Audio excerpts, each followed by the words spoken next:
Hello student. So further move करेंगे अपन sequence series में। आज अपना लेक्चर 4 होगा सीक्वेंस सीरीज का। तो मैंने आपको पहले ही बोल दिया है कि ये भी चैप्टर आपको काफी लेंदी चैप्टर है। क्वाड्रेटिक इक्वेशन अपन ने देखा, पूरा डिटेल में क्वाड्रेटिक इक्वेशन पढ़ा।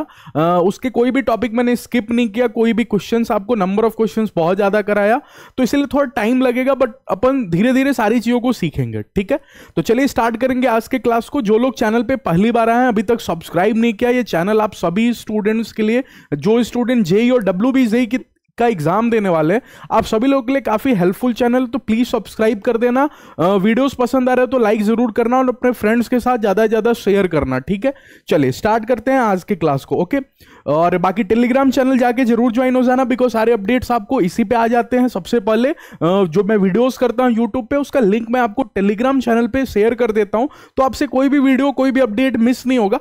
उसके लिए आप टेलीग्राम चैनल जाके ज्वाइन कर लेना, लिंक आपको डिस्क्रिप्शन बॉक्स में। ठीक है, और अगर आपको क्लास नोट्स चाहिए, स्टडी मटेरियल चाहिए डब्ल्यूबी जेईई के लिए प्रॉपर, तो आप हमारे ग्रुप में जाके ज्वाइन हो सकते हो। सिर्फ प्राइस 199 रुपीज है। ठीक है, जिसका गूगल फॉर्म आपको डिस्क्रिप्शन बॉक्स में आप जाके जरूर फिल कर लेना, और हमारी टीम आपको विद इन 1 आवर ज्वाइन कर ग्रुप में इनरोल कर लेगी। ठीक है, तो जाके जरूर फिल कर लेना गूगल फॉर्म डिस्क्रिप्शन बॉक्स में। ओके, जिससे कि आपको जो मैं यहाँ पे पढ़ा रहा हूँ उसका नोट्स तो मिलेगा ही मिलेगा, साथ में आपको proper study material for each subject, ठीक है, physics chemistry maths with solution मिलेगा, जिससे कि आप प्रैक्टिस कर पाओगे। ओके, चलिए तो स्टार्ट करते हैं आज के क्लास को। क्वेश्चन से क्लास को स्टार्ट करेंगे। तो अपन ने अर्थमेटिक प्रोग्रेशन लगभग कंप्लीट कर लिया। ओके, अब आज के क्लास से अपन ज्योमेट्रिक प्रोग्रेशन स्टार्ट करेंगे। ओके, तो उसमें क्वेश्चन है सबसे पहला दिया हुआ है आज के क्लास का कि XYZ रियल नंबर है। ठीक है, सेटिस्फाइंग इक्वेशन दिस, इक्वेशन आपके सामने ये लिखा हुआ है। ओके, अच्छा, देन आपसे पूछा है XYZ किस में है, एपी में है, जीपी में। देखो इस टाइप के क्वेश्चन एग्जाम में बहुत ज्यादा आते हैं, जिसमें आपको कोई इक्वेशन दे देगा और लास्ट में पूछेगा बताओ कि ये सब किस में है, एपी में है, जीपी में है, एचपी किस में है। ठीक है, तो अभी तक तो सर अपन ने जीपी पढ़ा नहीं है, एचपी भी नहीं पढ़ा। ओके, एपी ही पढ़ा है सिर्फ, तो ऑब्वियस सी बात है क्वेश्चन एपी का ही होगा। तो कुछ स्टूडेंट सोच रहे होंगे और एपी पे टिक कर ले, सर ये एपी में ही होगा क्योंकि अभी तक आपने पढ़ाया ही एपी है। ठीक है, लेकिन आप तो सब पढ़ के जाओगे ना एग्जाम में, जीपी और एचपी सब पढ़ के जाओगे, तो इसलिए आपको क्वेश्चन सॉल्व करना पड़ेगा। ठीक है, अच्छा, एक बार मैं इक्वेशन को आपके सामने लिखूं, थोड़ा ध्यान से देखना। ठीक है, 25, ओके, फिर दिया है आपको 9x², फिर दिया प्लस में y²। ओके, अच्छा, फिर कोई ब्रैकेट नहीं है, प्लस में 9z²। ठीक है, अच्छा, इज इक्वल टू, कई बार आपको इक्वेशन लिखते लिखते ही कुछ क्लिक हो जाता है, 15 5xy। इसलिए अगर कुछ समझ में नहीं आए, एग्जाम हॉल में अगर बैठे हो कुछ समझ में नहीं आए, तो कोई भी क्वेश्चन जिसको आप सॉल्व करना चाहते हो ना, एक बार ट्राई करो कि जो इक्वेशन दी हुई है उसको लिखो, क्वेश्चन को एक बार खुद से लिखो, मतलब जो इक्वेशन है उसमें लिखते लिखते कई बार चीजें आपको क्लिक करती हैं। ठीक है, जब पेन चलता है ना कई बार, तो दिमाग भी चलता है। ओके, अच्छा, इस अगर इक्वेशन को अगर मैं ध्यान से देखूं तो इस पार्टी में यही कर सकता हूं कि 15 की मल्टीप्लाई कर लूं। ठीक है, 9z² का तो कुछ मैं नहीं कर सकता, लेकिन इसमें भी मेरे को कहीं मल्टीप्लाई दिख रहा है, क्यों ना मैं 25 की मल्टीप्लाई इससे कर दूं। ओके, अच्छा, अगर मैं 25 की मल्टीप्लाई 9 से करता हूं, तो हर बच्चे को पता है कि 5 9 45, फिर 9 2 18, मतलब ये 225 का x² लिखा है। ठीक है, अच्छा, 25 की मल्टीप्लाई इधर होते कहीं ये 25y² लिखा है। ओके, ध्यान से देखना क्लास को, इंटरेस्टिंग है बिल्कुल। ज्योमेट्रिक प्रोग्रेशन आज स्टार्ट करेंगे, और ज्योमेट्रिक प्रोग्रेशन काफी कंफ्यूजिंग और डिफिकल्ट होता है कंपेयर टू अर्थमेटिक प्रोग्रेशन। ठीक है, तो आपको एक तो एपी समझ में आनी चाहिए, एपी भी पता होना चाहिए। अर्थमेटिक प्रोग्रेशन से भी क्वेश्चन पूछ सकता है, ज्योमेट्रिक प्रोग्रेशन से भी क्वेश्चन पूछ सकता है, but compare to AP GP थोड़ा डिफिकल्ट होता है। ओके, तो इसलिए क्लास को ध्यान से देखना। 25y², ठीक है, प्लस में 9z²। अब सुनना, जैसे ही बच्चे ने ये देखा ना 225x², 25y², 9z², तो इधर मल्टीप्लाई करने से पहले उसने यहां पे एक दिमाग लगाया। क्या? उसने सोचा कि सर ये मेरे को 5y² दिख रहा है, 5y का होल स्क्वायर, सोच जाओ। ठीक है, प्लस में 9z² सर 3z का होल स्क्वायर दिख रहा है मेरे को। ठीक है, तब वो मजबूरी में 225 का x² का भी होल स्क्वायर सोचने पे मजबूर हो गया। क्यों? क्योंकि इसके पास वाले सब होल स्क्वायर हैं, ये 5 का है, ये 3z का है, ये 5y का है। तो कहीं ना कहीं बच्चा दिमाग लगाएगा सर ये कहीं 15 का तो होल स्क्वायर नहीं है, 15x का। हाँ, ये 15x का होल स्क्वायर है। अच्छा, अब बच्चे ने a² b² c² देख लिया, a² + b² + c²। ओके, अच्छा, अब इज इक्वल टू के बाद इधर, ओके, अगर इज इक्वल टू के बाद अब इधर देखोगे तो बच्चे ने मल्टीप्लाई 15 की तो की, लेकिन बहुत चालाकी से इसको देखते हुए उसने 15 और 5 की मल्टीप्लाई नहीं की। ठीक है, उसने 15 और 5 की मल्टीप्लाई की, लेकिन 15 और 5 मल्टीप्लाई करके लिख नहीं दिया। जैसे इस बार 25 और 9 की मल्टीप्लाई अपन 225 लिख दिए, लेकिन इस बार उसने देखना क्या चालाकी किया, इस बार उसने 15 लिखा। ठीक है, और चूंकि 15 इंटू 5xy है तो x को बोला 15 के पास चले जाओ। क्यों? ताकि ये 15x खुश हो जाए। ओके, अच्छा। फिर y 5 के हाथों में दिया इंटू 5y। क्यों ऐसा? क्यों सर 15x इंटू 5y क्यों? अरे इसको देख के 15x लिखते ये खुश, 5y लिखते ये खुश। ओके ओके, अच्छा। तब तक मेरे को यहां भी सोचना चाहिए ऐसे ही सर 15yz है तो 15yz अब मेरे को 3 और 5 के फॉर्म में सोचना चाहिए। ठीक है, तो मैं वहां पे लिख सकता हूं 3y। ठीक है, अच्छा सॉरी 3z लिखा हुआ तो 3z इंटू में इंटू को डॉट से दिखा देता हूं। ठीक है, 3z इंटू में 5y है। ठीक है, अच्छा। प्लस में अगर 3zx को लिखने जाऊं, 15 इंटू 3zx को लिखने जाऊं तो z और x आ रहा है ना, तो z और x वाले के टर्म्स में लिखूंगा, मतलब 15x इंटू 3z लिख लेना चाहिए सर मेरे को। हाँ, अब जैसे ही ऐसा लिखूंगा अगली लाइन में कितने लोगों को दिख गया कि सर ये कहीं 15x का होल स्क्वायर तो है ही। ओके, प्लस में 5y का होल स्क्वायर ये है। ओके ओके ओके, प्लस में 3z का होल स्क्वायर ये है। ठीक है, अच्छा। तब तक ये इधर बुला लेता हूं तो माइनस में 15x इंटू 5y लिखा है, माइनस में 3z इंटू 5y लिखा है, और माइनस का 15x इंटू 3z लिखा है। ठीक है, अब इतना मैंने अगर लिखा ना तो बच्चे ने क्लिक कर लिया कि सर ये ए स्क्वायर है, ये बी स्क्वायर है, ये सी स्क्वायर है। अगर आप बुरा नहीं मानोगे सर तो ये माइनस का ए बी है।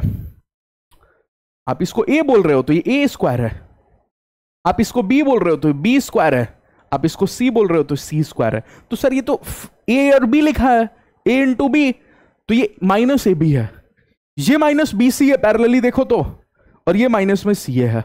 ओके, तो आपको शायद एक फॉर्मूला पता होगा कि अगर कभी भी ए स्क्वायर प्लस में बी स्क्वायर प्लस में सी स्क्वायर माइनस का ए बी माइनस का बी सी माइनस का सी ए इक्वल टू 0, अगर ऐसा हो, ओके, काम को फॉर्मूला है, आप ध्यान में रख सकते हो, अलजेब्रा के सभी फॉर्मूले हैं। ओके, अगर ऐसा है तो अपन अगली लाइन में इसको कैसे लिख सकते हैं, हाफ ए माइनस बी का होल स्क्वायर प्लस में बी माइनस सी का होल स्क्वायर प्लस में सी माइनस ए का होल स्क्वायर। ये फॉर्मूला मेरे को याद होना चाहिए सर, अगर ये फॉर्मूला नहीं याद है तो अपन आगे फर्दर नहीं सॉल्व कर पाएंगे। हाँ बिल्कुल, ये फॉर्मूला आपको याद होना चाहिए, तो ये फॉर्मूला काम का है, बिल्कुल आप इसको ध्यान में रखना। ठीक है, तो इसको मैं एक मिनट, इसको मैं बॉक्स में फिट कर देता हूं ताकि आपको नोट्स में ये जितना मैं पढ़ाता हूं ना सब आपको पीडीएफ के फॉर्म में नोट्स में भी मिल जाएगा, तो उसके लिए आपको इनरोल होना पड़ेगा। ओके, अच्छा। अब अगर क्वेश्चन में देखो तो सर हाफ, ठीक है, हाफ तो अपनी जगह पे है ही। ए बोलो जल्दी से देख के, क्वेश्चन को देख के बोलो, इस पेज में ए कौन है 15x, तो 15x माइनस 5y का whole square, 15x minus 5y का होल स्क्वायर, प्लस में अगला कौन है सर 5y माइनस 3z का होल स्क्वायर लिख दूं, 5y माइनस 3z का होल स्क्वायर, b माइनस सी का स्क्वायर। ठीक है, प्लस में 15x माइनस 3z बोलोगे, 15x माइनस 3z का whole square is equal to 0। Okay, अच्छा, हाफ तो इधर जाके खत्म हो जाएगा। अगली लाइन में आपको पता है 3 पॉजिटिव का सम इक्वल टू 0, तो 3 पॉजिटिव का सम इक्वल टू 0 कब पॉसिबल होता है, जब तीनों के तीनों 0 हो जाए, मतलब 15x माइनस 5y बोले मैं भी 0। ओके, 5y माइनस 3z बोले कि मैं भी 0। ओके, और अगला है 15x माइनस में 3z, ये भी बोले 0। ओके, अगर ये 0 है तो यहां से बोलो कहीं x is equal to sorry 3x is equal to y तो नहीं दिख रहा। हाँ, ओके, यहां से सोचो, यहां से क्या हो जाएगा, यहां से 5y is equal to 3z नहीं दिख रहा है, 5y is equal to 3z। Okay, यहां से देखोगे तो कहीं आपको 5x is equal to 3z दिखेगा। ठीक है, अब अगर ध्यान से देखो आप इसको, ओके, अगर आप इसको ध्यान से देखो तो लिखा है 3x is equal to y। Okay, यहां पे लिखा है 5y is equal to 3z, और यहीं 3z आपको 5x के भी बराबर है, 3z 5y के बराबर है, 3z 5x के बराबर है, और 3x आपको y के बराबर है। ओके, पर यहां पे 3x नहीं होना चाहिए, 15x माइनस 5y। ओके, एक बार देख लो, 15x माइनस 5y सही है, 5y minus 3z, 5y minus 3z 15x, सही है। तो यहाँ पे 3x is equal to y, सही है। x और y में रिलेशन यहाँ पे y और z में, और ये x और z में, हाँ ओके ओके ओके ओके, सही है। तो अगर आप यहाँ से देखोगे, कंक्लूड करोगे, तो कहीं आपको दिखेगा 3x okay is equal to ये 3z के बराबर, ये 3z के बराबर, ओके। अच्छा यहां से 15x है ना, यहाँ पे मैंने 5x लिख दिया, 15x is equal to 3z, ठीक है। अच्छा इसको भी कुछ देर के लिए मैं 15x ही लिख देता हूं ताकि आपको अच्छे से ऑब्जर्व हो पाएगा कि लिखा था 15x is equal to 5y, okay. अब आपको दिख गया होगा 15x 5y के बराबर है, वहीं 5y 3z के बराबर है, और फिर 15x ही आपको 3z के बराबर है। तो कहीं आप लिखोगे 15x is equal to 5y is equal to 3z, okay okay okay okay okay. अच्छा अगर ऐसा है तो सर मैं 15x is equal to 5y is equal to 3z को जब भी तीन लोग इक्वालिटी में हो ना, तो फिर k बोल दो, okay, is equal to k। ऐसा बोलने से क्या फायदा होता है कि x की वैल्यू अगर 15x को k के बराबर करोगे तो x की वैल्यू कहीं आपको k बाई 15 दिखेगी, ठीक है। अच्छा या फिर एक काम करो, एलसीएम ले लो आगे, सबसे पहले एलसीएम से डिवाइड कर दो, तीनों का एलसीएम 15, 5 और 3 का एलसीएम 15, 15 से डिवाइड कर दो। अगर आप 15 से डिवाइड करोगे तो हो जाएगा x, ये हो जाएगा आपको y बाई 3, ओके, और ये हो जाएगा आपको z बाई 5, ठीक है। अपन ने 15 एलसीएम से डिवाइड कर दिया जाता है, इज इक्वल टू k। अब k बोलूंगा, तो अगर अब k बोलोगे तो x की वैल्यू तो k हुई, y की वैल्यू बोलो 3k, z की वैल्यू बोलो 5k, ठीक है। तो अगर ऐसा है सर x की वैल्यू k, y की वैल्यू 3k, z की वैल्यू 5k, तो मेरे को यहां से कॉमन डिफरेंस दिख गया d is equal to 2k, ठीक है। मैंने दो लोगों के बीच का डिफरेंस देखो सेम है, 3k माइनस k करोगे 2k होगा, 5k माइनस 3k करोगे 2k होगा। तो अगर कॉमन डिफरेंस की बात आ रही है तो अपन बोल सकते हैं कि ये AP ही है, पढ़े भी AP थे तो क्वेश्चन भी AP का ही होगा, लेकिन क्वेश्चन को सीखने का तरीका और ये फॉर्मूला इंपॉर्टेंट है, ओके। चलिए मूव करते हैं फर्दर ज्योमेट्रिक प्रोग्रेशन पे, ओके। चलिए स्टार्ट करें ज्योमेट्रिक प्रोग्रेशन, ओके। अब देखो थोड़ा बहुत मैं AP से रिलेट करूंगा, इसको अर्थमेटिक प्रोग्रेशन से रिलेट करूंगा ही करूंगा, ऑब्वियस ही बात है, ओके। तो अर्थमेटिक प्रोग्रेशन का जो काम होता है ना, एक बार मैं आपको अर्थमेटिक प्रोग्रेशन का रिकैप दे दूं कि देखो अर्थमेटिक प्रोग्रेशन AP में जो चीजें चलती हैं ये एक्चुअली सम और डिफरेंस में चलता है। AP का पूरा खेल सम और डिफरेंस पे होता है। कैसे सर सम और डिफरेंस में कैसे होता है? एक्चुअली इसके डेफिनेशन में कुछ ऐसा होता है कि अगर आप पहले टर्म को A बोलते हो और आपको आगे चलना है, आगे की सीरीज चाहिए, तो आप एक काम करो, कॉमन डिफरेंस को ऐड करते जाओ, a plus D, a minus D, a minus sorry a plus 2d, a plus 3d, okay. अच्छा, और अगर आप एंड से आ रहे हो, मतलब l, सबसे लास्ट टर्म l, तो अगर आप एंड से आ रहे हो तो आप l माइनस डी करते हैं, क्वेश्चन भी मैंने ऐसा कराया था, l माइनस 2d कराओ। अगर आप पीछे के टर्म से आ रहे हो तो आप d घटाते जाओ, आप आगे के टर्म से जा रहे हो तो आप फिर प्लस करते जाओ d को। मतलब सर सम और डिफरेंस ही करना है, हाँ ओके। बट जीपी का खेल अलग है। जीपी का जो खेल होता है ज्योमेट्रिक प्रोग्रेशन का, सर सम और डिफरेंस के अलावा रह गया मल्टीप्लाई और डिवीजन। मल्टीप्लाई और डिवीजन का खेल होता है। मतलब सर मल्टीप्लाई और डिवीजन का खेल मतलब सुनना, ध्यान से सुनना, मैं एपी और जीपी यहीं पे मतलब डेफिनेशन कंप्लीट। अगले पेज में क्या लिखा है मेरे को नहीं पता, मैं यहीं पे समझा दे रहा हूं आपको। अगर इसमें सर अगले टर्म पे मेरे को जाना था तो मैंने डी ऐड किया, D common difference. Common difference माने जिस टर्म पे आप खड़े हो उसके पिछले वाले का डिफरेंस किन्हीं भी दो कॉन्सिक्यूटिव के डिफरेंस के बराबर होगा।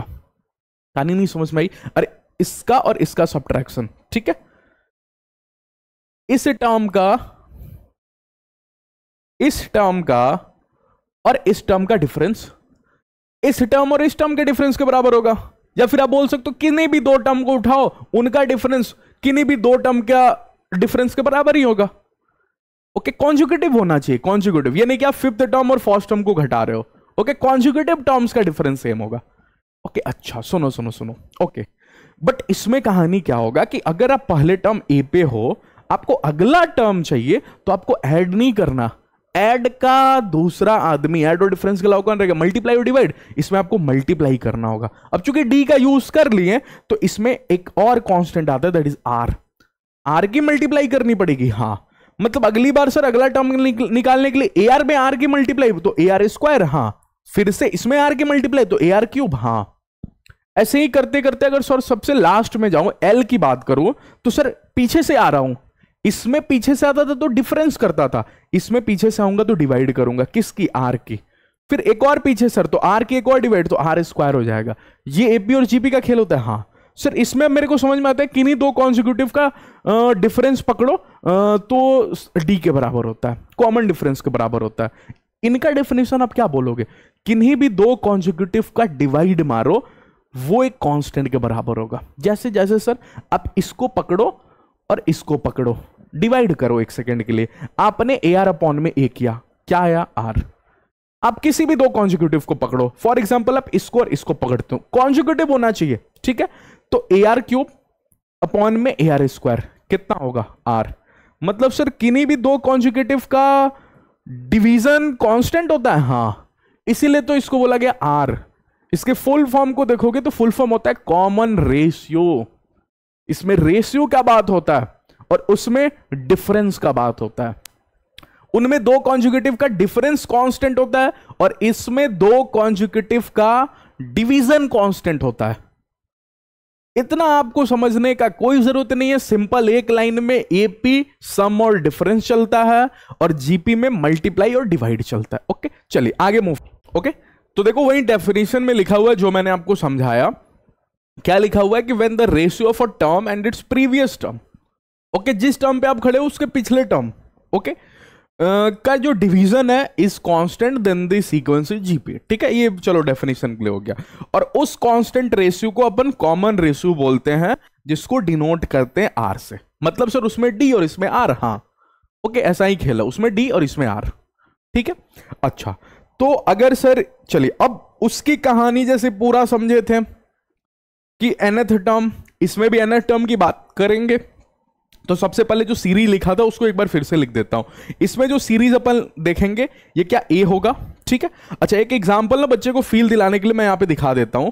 एग्जांपल बच्चे को समझ में नहीं आ रहा अगर मान जाओ आपको, तो एक एग्जांपल मैं आपको दिखा देता हूं। ठीक है, कि आखिर में इसका एग्जांपल क्या होगा। ओके, जैसे अगर आप पकड़ोगे 2 को, अगर आप 2 से स्टार्ट करो, ठीक है, तो अगला नंबर 4 ले लो। ओके, इसका अगला नंबर 8 ले लो, फिर आप 16 ले सकते हो, फिर आप 32 ले सकते हो। इसमें किन्हीं दो को पकड़ो, डिवाइड करो, 2 ही आएगा। तो ऐसे सीक्वेंस आपको जीपी कहलाते हैं। ये आपको जीपी हो गया। ओके, अच्छा सुनना 1 मिनट सुनना। ओके, अगर मैं 1/2 पकड़ता हूं इसको पलट के, तो अगला 1/4 होगा, अगला 1/8 होगा, फिर अगला 1/16 होगा, अगला 1/32 होगा। ठीक है, अच्छा, इसमें अगर आप बहुत ध्यान से, एक बात यहीं पे कंप्लीट करता हूं, अगर आप इस सीरीज में बहुत ध्यान से देखोगे, इस सीरीज में, तो आपको नहीं लग रहा है कि ये नंबर्स बढ़ रहे हैं। पहले 2 है, फिर 4 है, फिर 8 है, फिर 16 है, 32 है, इंक्रीज हो रहे हैं नंबर्स। जो अगला नंबर है वो इंक्रीज हो रहा है। तो अगर ऐसा हो रहा है तो सर ऐसे जीपी को अपन बोलते हैं इंक्रीजिंग जीपी। इंक्रीजिंग जीपी लिख देता हूं यहां पे, इंक्रीजिंग जीपी। मतलब सर सिंपल लाइन में अगर बोलूं, अगर जीपी का सीक्वेंस बढ़ता हुआ दिख रहा है मेरे को तो इंक्रीजिंग जीपी, हाँ, और घटता हुआ दिख रहा है तो डिक्रीजिंग जीपी। हाँ, देखो यहां पे 1/2, 1/4, 1/8, 1/16, 1/32। ठीक है, तो ऐसे जीपी को दुनिया बोलती है डिक्रीजिंग जीपी। तो इंक्रीजिंग जीपी और डिक्रीजिंग जीपी यही होता है। हाँ सर, ये आपने एपी में क्यों नहीं बोला इंक्रीजिंग एपी और डिक्रीजिंग एपी? क्योंकि उसमें सम और डिफरेंस था, इसमें खेल डिवीजन का होता है। ओके, अगर आपको पकड़ में नहीं आ रहा तो जब आप nth टर्म इसकी देखोगे ना और इनफाइनाइट जीपी की बात करोगे तब आपको क्लिक करेगा। ओके, कि इसका मतलब एक्चुअल में क्या होता है। ठीक है, तो 1 मिनट, अब मैं आपको समझा रहा हूं, एक बार फिर से सीरीज को लिखते हैं। दैट इज आपको ए, सबसे पहला टर्म क्या पकड़ा, ए। ए क्या है, फर्स्ट टर्म, वहां पे भी ए ही था, यहां पे भी ए ही को फर्स्ट टर्म लेके चलेंगे। ठीक है, अगला टर्म बोलो इसमें ए आर, आर के मल्टीप्लाई करना है, फिर बोलो ए आर स्क्वायर, फिर बोलो ए आर क्यूब। चलो इतना तक लिख लिया। ओके, अगर आप सबसे लास्ट टर्म को पकड़ोगे तो एक बच्चा बोलेगा सर जो मेरा टीएन टर्म है वही तो मेरा लास्ट टर्म होता है। हाँ ठीक है, तो यहां पे सर ऑब्जर्व करके मैं बता सकता हूं कि अगर सब में ए है, आपने बोला था जो फिक्स होगा उसको लिख लेना। क्या आर भी फिक्स है? हाँ, आर को भी लिख लेना। ठीक है, अच्छा, तो टीएन इज इक्वल टू लिखने जा रहा हूं ए आर। ओके, अच्छा, सर यहां पे देखो 3 पे खड़े हो आप, 2 की डिग्री लिए हुए हो। अरे ये डिग्री तो चेंज हो रहा है ना, तो अगर आप तीसरे टर्म पे हो, मतलब n की वैल्यू जब 3 है तो इसकी डिग्री 2 है। तो जिस दिन आप सबसे लास्ट वाले टर्म पे होगे, माने nth टर्म पे होगे, तो डिग्री क्या n-1 होगी, क्योंकि डिग्री एक कम है। ठीक है, तो अपन यहां पे लिख सकते हैं n-1। ओके, तो ये हो गया आपको nth term of an AP. Tn is equal to AR-n-1। मैं यहां पे लिख देता हूं। ठीक है, ये आपको क्या है, ये आपको ये nth टर्म ऑफ जीपी है।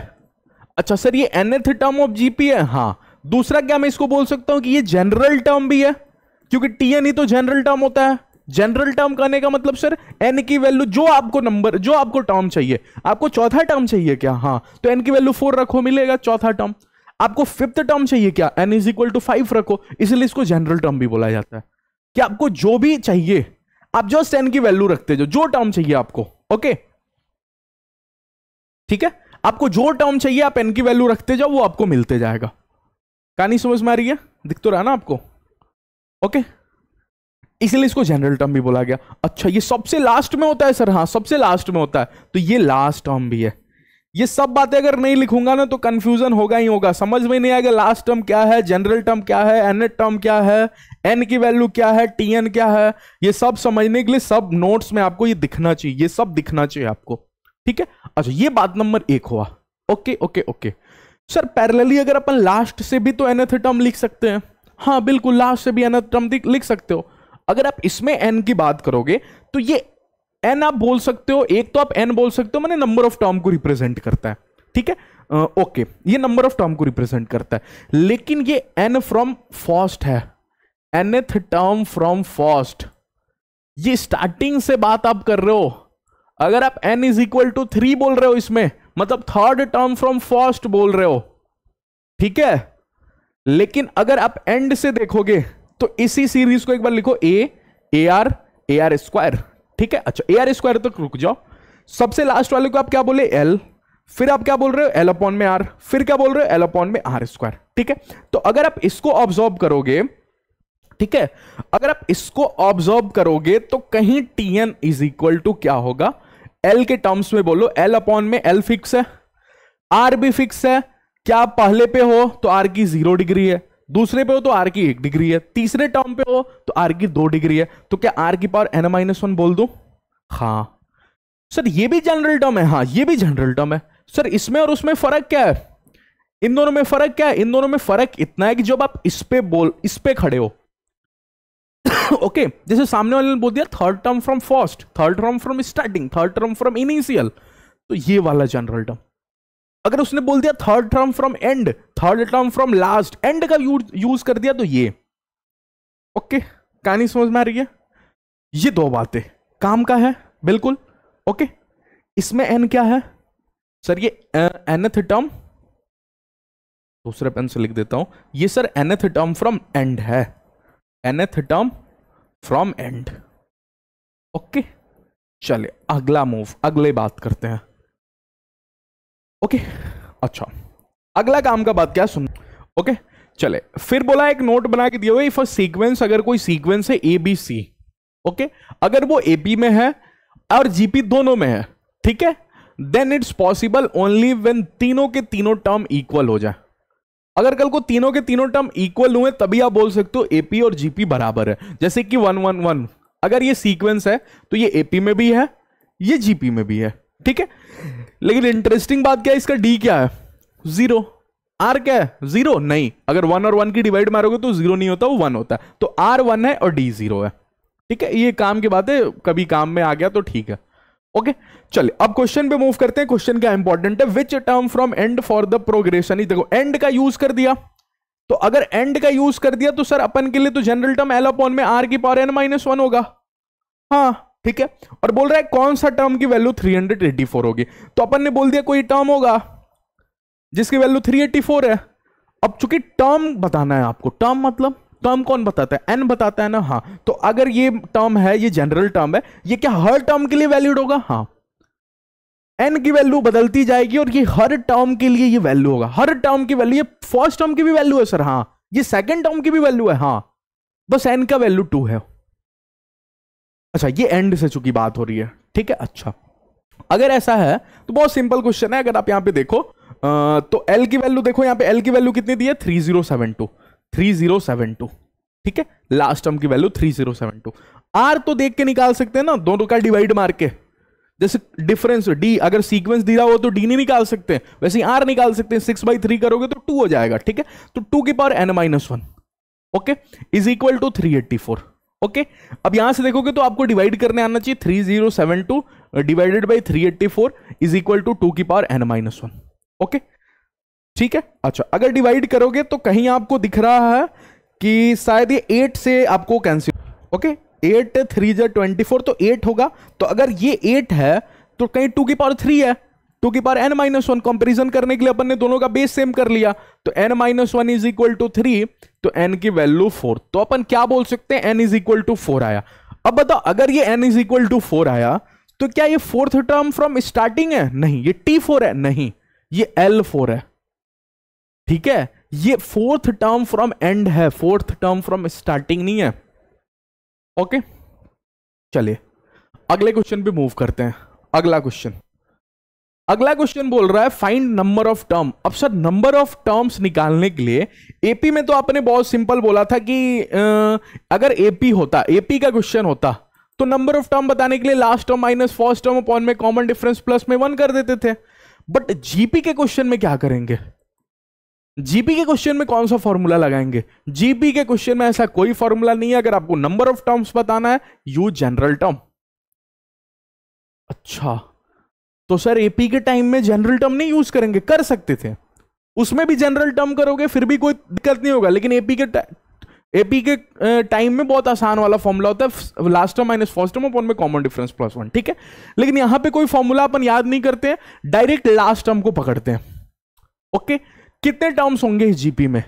इस टर्म का जो नंबर होगा, अगर इस टर्म का नंबर अगर मान जाओ 4 है तो इस एपी में 4 टर्म है, क्योंकि ये तो सबसे लास्ट है ना।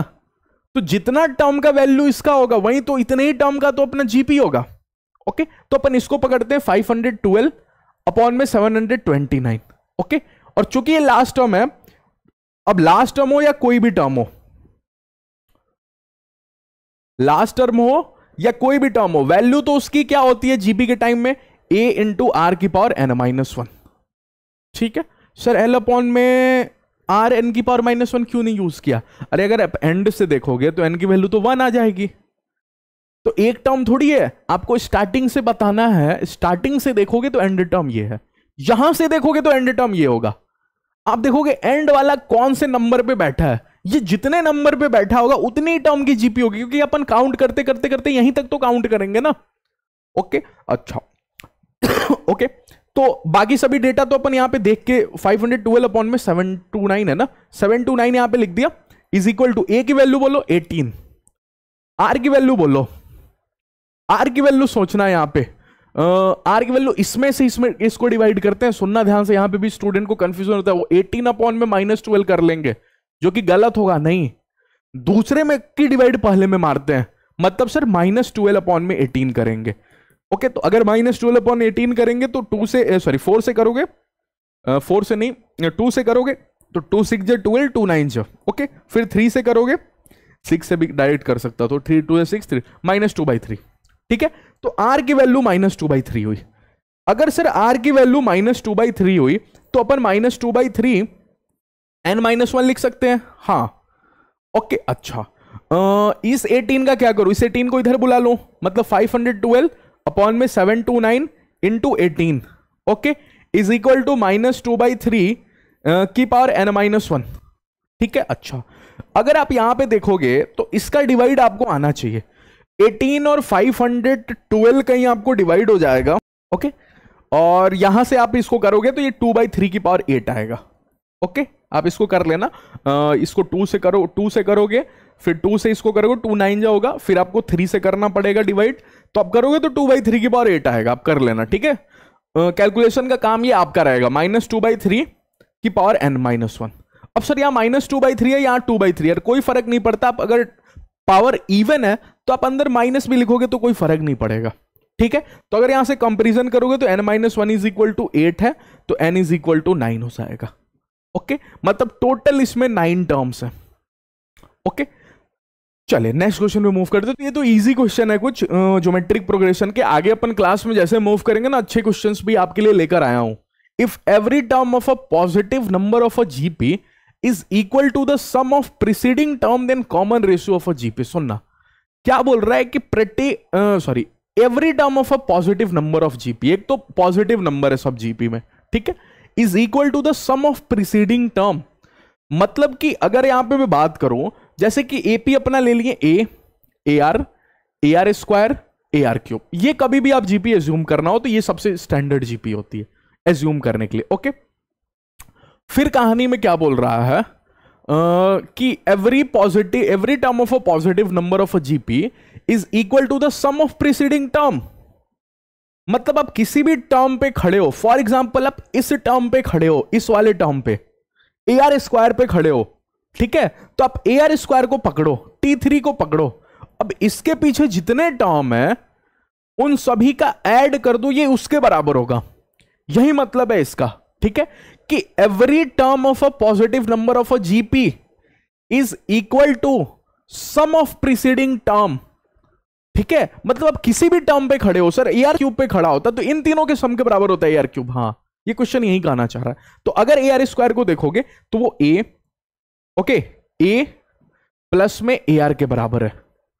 अच्छा, तो सर यहां से आर की वैल्यू बतानी है। हाँ, आर की वैल्यू कैसे बताऊं? सबसे पहले तो ए को कॉमन देखा तो ए को खत्म कर दिया, R square is equal to 1 plus में आर हो गया।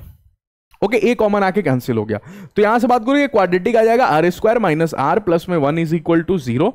ओके, तो यहां से अगर आप देखोगे तो मल्टीप्लाई करने पे 1 और प्लस करने पे 1 आना चाहिए। ठीक है, तो ऐसा नंबर तो नहीं सोच पाएंगे, तो श्रीधाराचार्य रूल से ही सोचेंगे। तो आर की वैल्यू श्रीधाराचार्य से बोलो, माइनस बी मतलब 1 plus minus under the root में बी स्क्वायर बोलो 1 माइनस में 4 AC, तो बी स्क्वायर दैट इज 1 हो जाएगा, माइनस में 4 इंटू में ए की वैल्यू बोलो 1, या फिर डी नेगेटिव आ जा रहा है क्या, अपॉन में 2,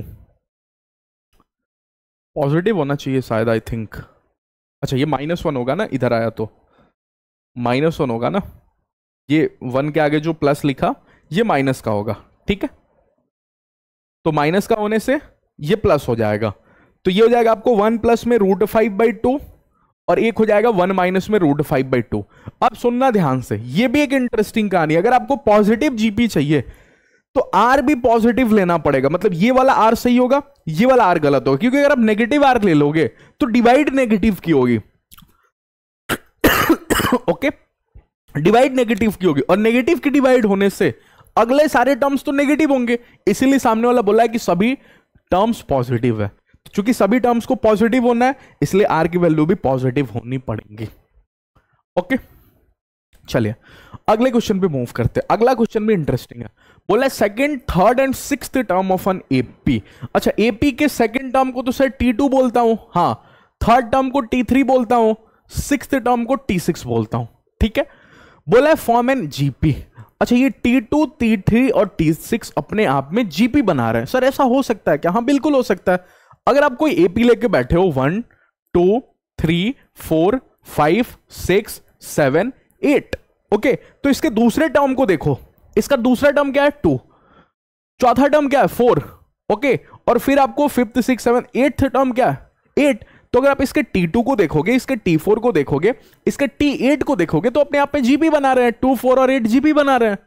ओके, अगर एक पूरी की पूरी एपी, पूरी की पूरी जीपी हो तो उस टाइम में पूरे के पूरे टर्म्स इक्वल होते हैं। जैसे कि मैंने आपको दिखाया कि अगर एबीसी पूरा एपी में है और वो जीपी में भी है तो एबीसी बराबर होगा, और उस केस में डी मेरा 0 होगा और आर की वैल्यू 1 होगा। लेकिन इस टाइम पूरा नहीं बोला, उसने बोला केवल सेकेंड टर्म, थर्ड टर्म और सिक्स्थ टर्म किसी एपी के वो जीपी बना रहे हैं। ठीक है, अच्छा, फाइंड कॉमन डिफरेंस, मतलब आपको डी की वैल्यू बतानी है, आर की वैल्यू नहीं बतानी है। ठीक है, तो अगर आप T2 की बात करोगे तो T2 कहीं अपने आप में सर A प्लस डी होता है। ओके, क्योंकि कॉमन डिफरेंस की बात की ना सामने वाले को, तो मेरे को तो डी दिखाना पड़ेगा ना। अच्छा, T3 की बात करूं सर तो A प्लस 2D होता है। ओके, और जितना n उसमें D एक कम करके n-1 इंटू डी होता है। ठीक है, अच्छा, T6 बोलो A प्लस में 5D होता है। ओके अगर सर क्वेश्चन के कंडीशन के देखूं तो a plus D, A plus 2d, A plus 5d GP बना रहे हैं, मतलब a plus D, okay, A plus 2d, A plus 5d GP बना रहे हैं, ठीक है। एक इंटरेस्टिंग बात आपको बताता हूं, कभी भी 3 नंबर जीपी बना रहे हो, लिख देता हूं इस यहां पे, ठीक है। डायलॉग याद रखना, व्हेनेवर 3 नंबर्स इन जीपी, जब भी आपको 3 नंबर जीपी में सुनाई दे तो हमेशा ध्यान रखना मिडिल वाले का स्क्वायर, मिडिल वाले का square is equal to side वाले का प्रोडक्ट। मतलब सर, मतलब इसका मतलब यही कि बीच वाले का स्क्वायर मतलब a प्लस 2d का स्क्वायर, ये फॉर्मूला याद रखना, ठीक है, ये ध्यान में रखना। व्हेन 3 नंबर इन जीपी, तो हमेशा ध्यान में रखना कि मिडिल वाले का स्क्वायर मतलब सर a प्लस 2d का स्क्वायर, हां, इज इक्वल टू साइड वाले का मल्टीप्लीकेशन मतलब a plus D into A plus 5d। ये फॉर्मूला कहां से आप सर लेके आ गए? अरे ये फॉर्मूला कुछ नहीं है, इसका और इसका डिवाइड मतलब b अपॉन में a। किसी को नहीं दिखा तो सुनो अगर एबीसी जीपी में है, ओके, अगर ऐसा है एबीसी जीपी में है तो आप b बाई ए करोगे, इसके और इसके डिवाइड, और फिर दुनिया को बोलोगे ये इसके डिवाइड के बराबर होगा, c बाई बी के डिवाइड के बराबर होगा, 2 कॉन्जिक्यूटिव का डिवाइड, ठीक है। लेकिन बाद वाले को पहले लिखते हैं, बाद वाला न्यूमरेटर में होता है, ओके। तो अगर आप यहां से देखोगे तो b को इधर क्रॉस मल्टीप्लाई करोगे तो बी स्क्वायर नहीं हो जाएगा, B square is equal to AC नहीं हो जाएगा। तो वही बात तो जस्ट मैंने अभी लिखा है आपको कि अगर 3 नंबर जीपी में हो जाए तो कुछ नहीं करना, मिडिल वाले का square is equal to side वाले का मल्टीप्लीकेशन करना है, ठीक है। अच्छा, तो सर a प्लस 2d का स्क्वायर इज इक्वल टू, अब इसका क्या करूं, इसका आप इधर स्पेस है क्या? नहीं है ना। a प्लस 2d का होल स्क्वायर सोचना पड़ेगा, मतलब a स्क्वायर प्लस में 4d स्क्वायर प्लस में a प्लस 2d था ना, तो 4d हो गया, okay, 2ab, 2 2 4 ad sorry ad हो गया, d लिख देता हूं, इज इक्वल टू, इधर दिया था a प्लस डी और a प्लस 5d, लिख ही देता हूं यहां पे a प्लस डी और a प्लस 5d, ओके। अच्छा, इन दोनों के अगर मल्टीप्लाई सोचो तो a की मल्टीप्लाई सोचो, a स्क्वायर प्लस में 5ad, ओके, प्लस में ad प्लस में आपको 5d स्क्वायर, ओके। अच्छा, अगली लाइन में देखो तो ये लिखा है a स्क्वायर, ओके, 5ad और ad कितना हो गया, 6ad प्लस में 5d स्क्वायर, ओके। अच्छा, इसका डिफरेंस अगर इस पार्टी को इधर बुला लूं तो माइनस में a स्क्वायर माइनस का 4d स्क्वायर माइनस का 4ad, ओके, और 0 इधर हो जाएगा, ओके। अच्छा, अगर सर इतनी सी बात थी तो अगली लाइन में कहीं आपको दिख रहा है a स्क्वायर से a स्क्वायर डिलीट हो गया, देखो a स्क्वायर से a स्क्वायर खत्म हो गया, ओके। 6ad और 4ad अपने आप में बन गया 2ad, ओके। अच्छा, 5d स्क्वायर और d स्क्वायर कहीं बन गया सर प्लस में d स्क्वायर, ओके। अच्छा, ठीक है, 6ad और 4ad 2ad, सही है, ओके।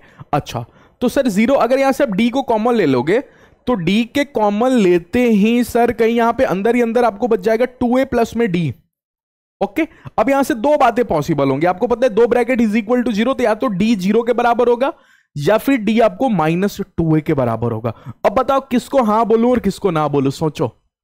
सामने वाले ने बोला है कि सेकेंड टर्म, थर्ड टर्म और सिक्स्थ टर्म सामने वाले के एपी के जीपी में है, तो सेकेंड टर्म, थर्ड टर्म और सिक्स्थ टर्म की वैल्यू डिफरेंट होनी चाहिए। अगर सेकेंड, थर्ड और सिक्स्थ सेम है तब तो पूरी एपी पूरी जीपी के बराबर है। अरे सोच के देखो, एपी का स्टार्ट, एपी का इनिशिएट तो तभी होगा जब डी की वैल्यू 0 नहीं हो। अगर डी की वैल्यू 0 होगी तो सारे टर्म्स तो इक्वल होंगे, और सारे टर्म्स इक्वल होंगे तो सामने वाले को यह बात बोलने की क्या जरूरत है कि केवल सेकेंड, थर्ड और सिक्स्थ ही एपी के जीपी में है। तब तो सामने वाला बोलेगा whole AP is equal to whole GP, मतलब पूरी एपी जीपी के बराबर है। तो चूंकि एपी का सेकेंड, थर्ड और सिक्स्थ टर्म डिफरेंट तभी आएगा जब डी बराबर 2a हो, 0 नहीं हो, ठीक है।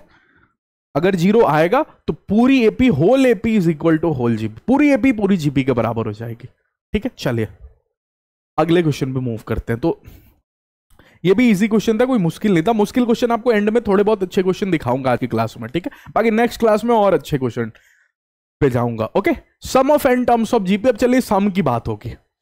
तो सम के लिए सर सम को इसमें भी एस से इंडिकेट करेंगे, हां ठीक है।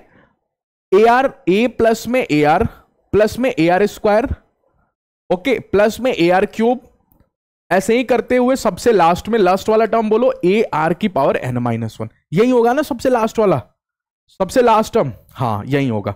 अब ध्यान से सुनना मेरी बातों को, ध्यान से सुनना मेरी बातों को। जीपी के सम के टाइम में दो जीपी इंपॉर्टेंट होगी। इनफाइनाइट एपी का सम नहीं देखा अपन ने। क्यों नहीं देखा इनफाइनाइट एपी का सम? क्योंकि सर इनफाइनाइट एपी का सम इनफाइनाइट होगा। कैसे? अगर कोई एपी में है तो एपी इज ऑलवेज इंक्रीजिंग। सोच के देखो, एपी का भी डिक्रीजिंग हो सकता है क्या? दिमाग लगाओ, दिमाग लगा के सोच के देखो। अगर आप किसी भी एपी की पैरेलली बात करोगे 2 4 ओके 6 8 10, ठीक है, तो इसमें से इसको घटाओगे, ओके। अच्छा, इसको अगर मैं इससे पलट के लिखता हूं 10 8 6 4 2, तो सर ये इंक्रीजिंग एपी हो गई, हाँ ठीक है। ये सर डिक्रीजिंग एपी हो गई। दोनों के दोनों है एपी में, 10 माइनस 8 माइनस 10 करोगे -2 होगा, दोनों के दोनों एपी में, मतलब इंक्रीजिंग एपी और डिक्रीजिंग एपी पॉसिबल है, हाँ। लेकिन अगर आप सम करोगे, सुनना ध्यान से, अगर आप सम करोगे, चाहे आप इसका सम करो चाहे आप इसका सम करो, अगर ये इनफाइनाइट टर्म्स होल्ड करते हैं तो सम हमेशा इनफाइनाइट होगा। अच्छा, अरे एपी में क्या है, क्या इसको जस्ट पलट के लिख दिया, तो अगर इसका सम इनफाइनाइट होगा तो इसका सम इनफाइनाइट नहीं होगा? हाँ सर, इनफाइनाइट ही होगा। तो एपी के इनफाइनाइट टर्म के सम की बात नहीं होती क्योंकि उसका आंसर इनफाइनाइट ही होगा। अच्छा, लेकिन इसमें जब बात करेंगे तो एक तो फाइनाइट वाले की बात तो करेंगे, फाइनाइट जीपी के सम की बात करेंगे ही करेंगे, साथ में इनफाइनाइट जीपी की भी बात करेंगे। बट एक मिनट रुकिए सर, रुकिए। मैंने बोला क्यों रोक रहे हो मेरे को? बच्चे ने बोला सर इनफाइनाइट जीपी, हाँ तो सर इनफाइनाइट जीपी का सम इनफाइनाइट नहीं होगा।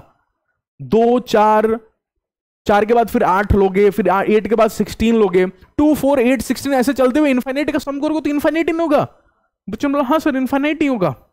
लेकिन अगर आपने उसको पलट दिया, इस बार चेंज नहीं करना, जैसे एपी के टाइम में इसको चेंज कर दिया, अरे अगर आप 1/2 1/4 1/6 करोगे तो वो एपी में नहीं होगा, आप करके देख लेना, ठीक है।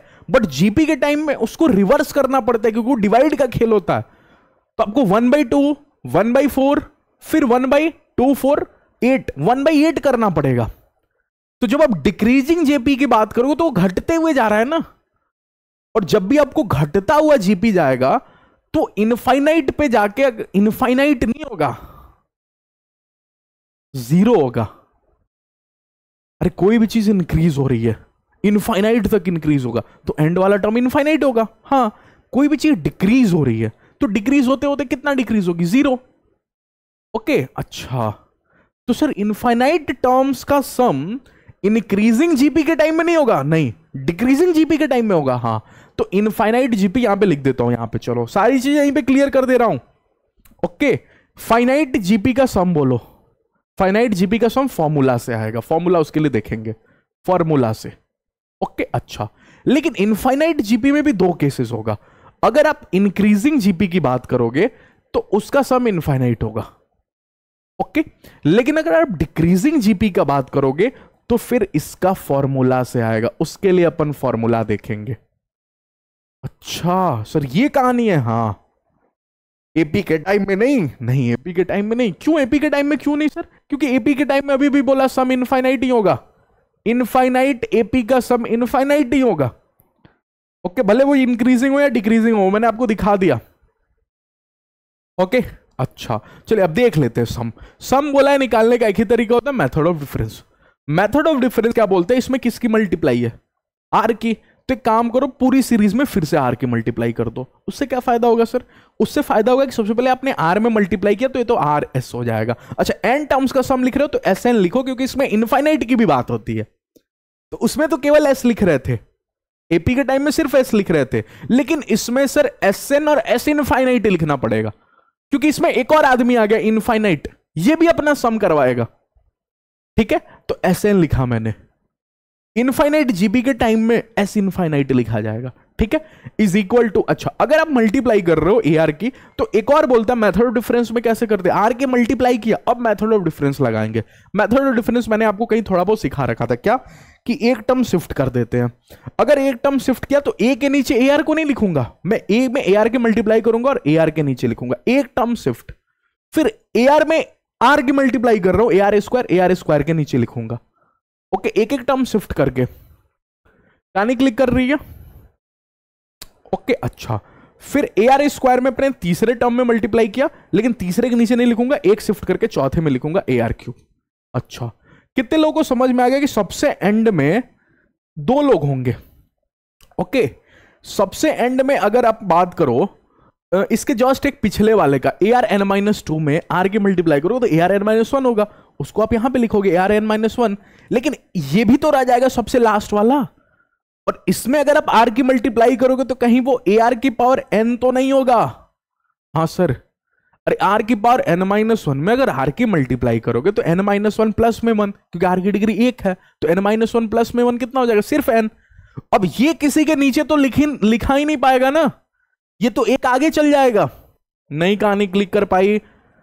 अरे ये समझ नहीं पाया, इसके जस्ट एक पिछला वाला में आर की मल्टीप्लाई करके पर नहीं इसके नीचे लिख दिया, तो इसमें जो आर की मल्टीप्लाई होगी वो लिखने के लिए अगला टर्म तो है ही नहीं ना, तो ये खुले में आ जाएगा, ये किसी के नीचे आएगा ही नहीं आएगा।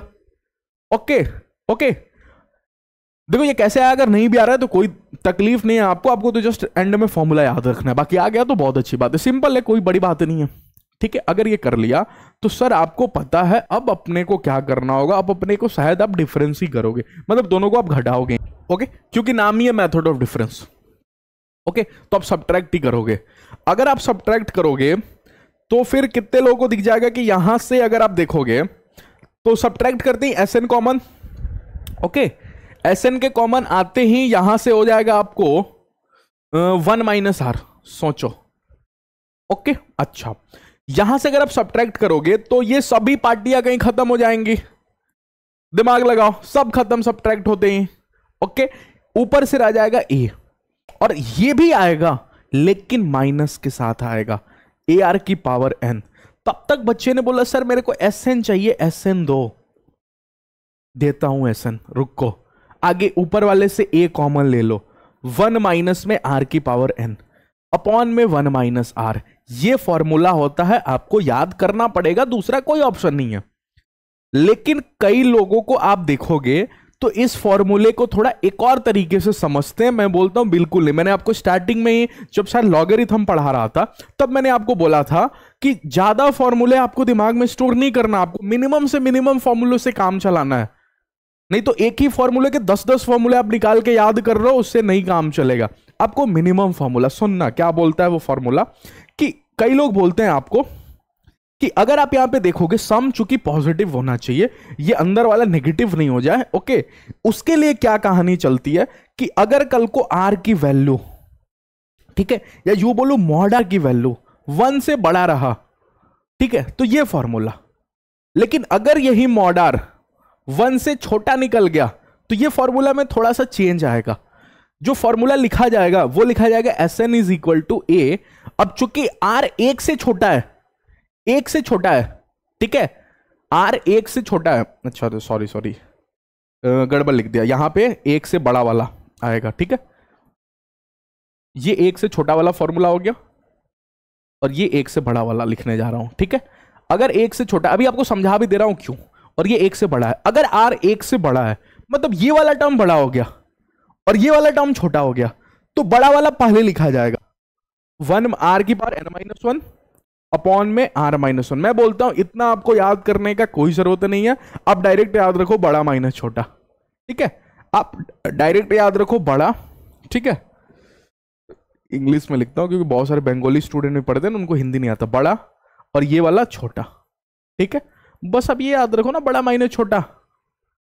अब जिस दिन 1 बड़ा होगा 1 माइनस आर की पावर एन, जिस दिन आर बड़ा होगा तो फिर आर की पावर एन पलट दूंगा, क्यों, क्योंकि सर ने भी सिखा रखा है बड़ा माइनस छोटा करना है। तो सोचो देखो मॉड आर अगर 1 से छोटा, ठीक है, मैंने ये वैल्यू 1 से छोटी चल रही है, तो ये फॉर्मूला 1 माइनस में आर की पावर एन, ठीक है, बड़ा माइनस छोटा, आर की वैल्यू 1 से छोटा है, मतलब 1 से छोटा मैंने 1 बड़ा है तो बड़ा माइनस छोटा, ठीक है। अगर वही मॉड आर की वैल्यू 1 से बड़ी हो गई, माने ये बड़ा है, तो इसको पलट के लिखेंगे आर की पावर n-1 आर -1, ठीक है। अच्छा, तो जस्ट आपको बड़ा माइनस छोटा ये ध्यान में रखना है। ओके, अच्छा कितने लोगों को समझ में आ गया? अगर इसकी सम की बात की है तो सबसे पहले देखो, बहुत सारी सीरीज में आपको देख के ही पता चलेगा एपी है, देख के ही पता चलेगा जीपी है, दैट इज सिंपल सीरीज। लेकिन कई बार आपको दिमाग लगाना पड़ेगा। ओके, अगर इस क्वेश्चन की बात करो तो 1/2 1/4 देख के पता चल रहा है बच्चों को एपी में, जिसमें ए की वैल्यू बोलो 1, आर की वैल्यू बोलो, आर की वैल्यू बोलो 1/2। अब सम की चूंकि बात कर दी है, सम ऑफ एन टर्म्स, तो सोच के बताओ सम ऑफ एन टर्म्स क्या होगा? फॉर्मूला बोलो ए, दैट इज 1। ओके, फॉर्मूला आपको बार बार बोलना पड़ेगा, बड़ा माइनस छोटा, बड़ा 1 ही है तो 1 माइनस में आर, आर कौन है? 1/2, 1/2 की पावर n अपॉन में 1 माइनस 1/2। ओके, बड़ा माइनस छोटा, बस उसी के लिए आपको ये एग्जांपल दे दिया भाई। कोई बहुत ये सिंपल था क्वेश्चन, ठीक है, एग्जांपल जो समझाने के लिए था कि बड़ा माइनस छोटा का इंप्लीमेंट कैसे करेंगे। ओके, बड़ा कौन था? 1, 1/2 छोटा था ना, तो 1/2 यहां पे लिखा, 1 माइनस 1/2। ओके, अच्छा इस क्वेश्चन की बात करते हैं, ये इंटरेस्टिंग क्वेश्चन है। ओके, सबसे पहले समेशन में कांस्टेंट का कोई रोल नहीं होता, इसको अपन बाहर कर देते हैं। तो इसको लिखने जाएंगे तो लिखेंगे 2 समेशन में k is equal to 1, okay 10। अच्छा, जैसे ही 2 को बाहर करेंगे, सुनना, अगर 2 को बाहर करेंगे तो यहां से हो जाएगा 1, ओके, प्लस में समेशन में k इज इक्वल टू 1 10 3 की पावर k। सर ऐसा आपने क्यों किया? क्योंकि मेरे को पता अगर 3 की पावर k है तो खुलने के बाद वो एक जीपी बनाएगा। अरे 3 प्लस में जिसमें k की वैल्यू 1 से 10 तक चल रही है, 3 प्लस में 3 स्क्वायर प्लस में 3 क्यू, ऐसा ही होगा ना, तो एक जीपी होगा। अब 2 अगर प्लस में, तो मैंने उसको सेपरेट कर दिया, और समेशन में कांस्टेंट होता नहीं, मैंने 2 को बाहर कर दिया, तो अंदर ही अंदर केवल 1 रह गया। ओके, अब सुनना, अब ध्यान से सुनना जो अगली लाइन में बोल रहा हूं। कई स्टूडेंट्स बोलेंगे सर समेशन ऑफ 1 का मतलब 1 ही होता है। नहीं, गलत है। आप 1 को 10 टाइम्स ऐड कर रहे हो, तो 1 into 10 बोलोगे तब जाके मैं सही बोलूंगा। यह भी एक इंटरेस्टिंग बात है समेशन का। कई बच्चे समेशन ऑफ 1 माने 1 लिखेंगे, नहीं, 1 को 10 टाइम्स ऐड किया जा रहा है, मतलब 1 + 1 + 1 + 10 टाइम्स, तो 1 into 10, और 2 चूंकि सामने से मल्टीप्लाई में था तो into 2, ठीक है। प्लस में इसकी बात करोगे तो ये खुलते हैं 3, प्लस में 3 स्क्वायर प्लस में 3 क्यू हो जाएगा, और सबसे एंड वाला 3 की पावर 10 होगा, ठीक है। तो अगर इसका सम अगर आप सोचोगे, ये तो अपने आप पे देखोगे तो ये हो गया आपको 20, ओके। और इसकी बात करोगे तो ये जीपी है आपको, और जीपी के साथ साथ इसका ए बोलो, ए की वैल्यू 3, मतलब सर उसमें ए और डी पता करना होता था, हाँ, और इसमें ए और आर पता करना पड़ेगा, हाँ, इसमें ए और आर पता करना पड़ेगा। ए की वैल्यू 3, आर की वैल्यू बोलो, 3 का स्क्वायर में 3 की डिवाइड मारोगे तो 3 ही होगा, ओके। तो लिख दो यहां पे ए की वैल्यू बोलो 3, बड़ा माइनस छोटा, 1 माइनस में आर की पावर n, ठीक है, 1 माइनस आर की पावर n में बड़ा माइनस छोटा। तो इस बार देखोगे तो आर कहीं 3 है, 1 से बड़ा है, ठीक है। तो आर की पावर n माने 3, और n की वैल्यू कितनी है 10। टोटल कितने टर्म्स है? 10 टर्म्स है, पता चल रहा है ना यहाँ पे, 3 की पावर 10 - 1 अपॉन में 3 की पावर 10 - 1। कहानी समझ में आई? इस बार बड़ा माइनस छोटा में आर एक्सीड कर गया, आर 1 से बड़ा निकल गया, इसलिए मैंने आर की पावर n - 1 लिखा, 1 माइनस आर की पावर n नहीं लिखा, ओके। चलिए अगले क्वेश्चन पे प्रोसीड करते हैं। अब इन दोनों का आप ऐड कर लेना, वो क्वेश्चन का काम होगा, ठीक है। Sum of infinite terms of GP. अब मैंने बोला सबसे पहले इनफाइनाइट की बात कब होगी? Whenever GP is decreasing. जब जीपी डिक्रीजिंग होगा, डिक्रीजिंग जीपी का मतलब देख के पता चलेगा, आपको लगेगा कि जीपी घट रहा है, ठीक है, उसके अगले नंबर्स पिछले वाले से छोटे हैं, okay. Next term is lesser than the previous term, ठीक है। अच्छा, प्रीवियस टर्म, ओके, अच्छा, ठीक है। तो अगर मैं सबसे पहले n टर्म्स के सम का फॉर्मूला देखूं, सबसे पहले दिखेगा कैसे? ये दिखेगा आपको कहीं A R square, A R cube, ऐसे ही चलते हुए सामने वाला बोलेगा कि इनफाइनाइट तक चल रहा है, ऐसे इसका इंडिकेशन होगा, ऐसे, ओके, ऐसे सबसे पहले तो ये इंडिकेट किया जाएगा, ऐसा सीरीज दिया रहेगा कि सामने वाला नहीं बोलेगा 40 टर्म तक चल रहा है, 30 टर्म तक, इनफाइनाइट दिखा देगा, इनफाइनाइट तक चल रहा है कहानी, ठीक है। और अगर इंक्रीजिंग होगा तो सम इनफाइनाइट होगा, जैसे मैंने आपको पहले ही बोल दिया। अगर डिक्रीजिंग होगा, चाहे इंक्रीजिंग हो या डिक्रीजिंग हो, फॉर्मूला आपको तो ए, सम का जो फॉर्मूला होता है ए, अच्छा 1 माइनस में, अभी मैं 1 माइनस आर की पावर एन ही लिखता हूं, अपॉन में 1 माइनस आर लिखता हूं, ठीक है। अभी मेरे को बड़ा और छोटा नहीं पता, मैं डायरेक्ट ये वाला फॉर्मूला लिखता हूं, ओके। अब मैं आपको बोलता हूं, सुनना थोड़ा ध्यान से, ओके। अगर आप किसी डिक्रीजिंग जीपी का फॉर्मूला देखोगे तो 1/2, 1/4, 1/8, 1/16, बोलना गलत तो नहीं होगा, क्या ये डिक्रीजिंग जीपी है? हाँ सर डिक्रीजिंग जीपी है। आर की वैल्यू बोलो 1/2, एक से छोटा बोलो, एक से छोटा कि बड़ा? सर एक से छोटा है। अगर आर की वैल्यू एक से छोटा है तो सर यही वाला फॉर्मूला चलेगा, बड़ा माइनस छोटा में 1 माइनस आर की पावर एन, हाँ यही वाला फॉर्मूला चलेगा, ठीक है। अच्छा तो अगर सर सुनना, अब एक बच्चे ने बोला सर जब जब डिक्रीजिंग जीपी होगा ना, आर की वैल्यू एक से छोटी होगी। सुनना क्या मैं बोल रहा हूं, ध्यान से लिख देता हूं, सबसे पहले यहां पे लिख देता हूं, ठीक है। Whenever there is a decreasing GP, क्योंकि डिक्रीजिंग जीपी के ही सम की बात कर सकते हैं इनफाइनाइट टर्म्स तक, इंक्रीजिंग की बात नहीं कर सकते। इंक्रीजिंग का तो डायरेक्ट इनफाइनाइट होगा, तो उसका कोई मतलब ही नहीं है। तो whenever there is a decreasing GP, then there are is always lesser than 1। R की वैल्यू हमेशा एक से छोटी होगी। हाँ सर आर की वैल्यू हमेशा एक से छोटी होगी, वो मैंने एग्जांपल से भी आपको दिखा दिया। आप दुनिया का कोई भी एग्जांपल पकड़ना और देखना, एक डिक्रीजिंग जीपी तो तभी होगी जब आर की वैल्यू एक से छोटा होगी। अगर आर की वैल्यू एक से ज्यादा होगी, मैंने 2 हो गई, तो सोचो 1/2 में अगर 2 की मल्टीप्लाई करोगे तो अगला 1 होगा, वो तो इंक्रीज होने लगेगा ना। तो समझ में भी आ रहा है, फील भी आ रहा है बच्चे को कि हाँ ये बात सर आपने सही लिखी है, ये मेरे को फील भी आ रहा है, ओके। अच्छा तो अगर ऐसा है सर, तो इस फॉर्मूले को देखना मैं कैसे लिख रहा हूं, मैं लिख रहा हूं Sn is equal to A 1 minus में, अब मैं आर को लिख रहा हूं एक से छोटा, ओके, क्योंकि आर मेरा एक से छोटा है, ठीक है। अच्छा एन की वैल्यू बोलो जल्दी से सोच के, एन की वैल्यू कितना है? इनफाइनाइट। अच्छा अपॉन में नीचे बोलो, नीचे तो मेरा 1 माइनस आर है, तो आर को आर ही लिख रहा हूं, ओके। अच्छा अब यहां पे एक इंटरेस्टिंग बात क्या है कि ए की जगह ए है, 1 की जगह 1 है, कोई तकलीफ नहीं है। एक से छोटा का इनफाइनाइट डिग्री 0 होता है, 1/2 की इनफाइनाइट डिग्री 0 होती है। मैंने बोला ना छोटा का अगर प्रोडक्ट करते जाओगे एंड तक तो 0 ही आएगा, ठीक है। घटते जाएगा कोई भी चीज तो घटते घटते कितना घटेगा? 0 घटेगा। तो एक से छोटा, ठीक है, जैसे कि 1/2 एक से छोटा होता है, इसकी इनफाइनाइट डिग्री लगाओगे 0 हो जाएगा। और एक से बड़ा 2 की इनफाइनाइट डिग्री लगाओगे ये इनफाइनाइट होगा।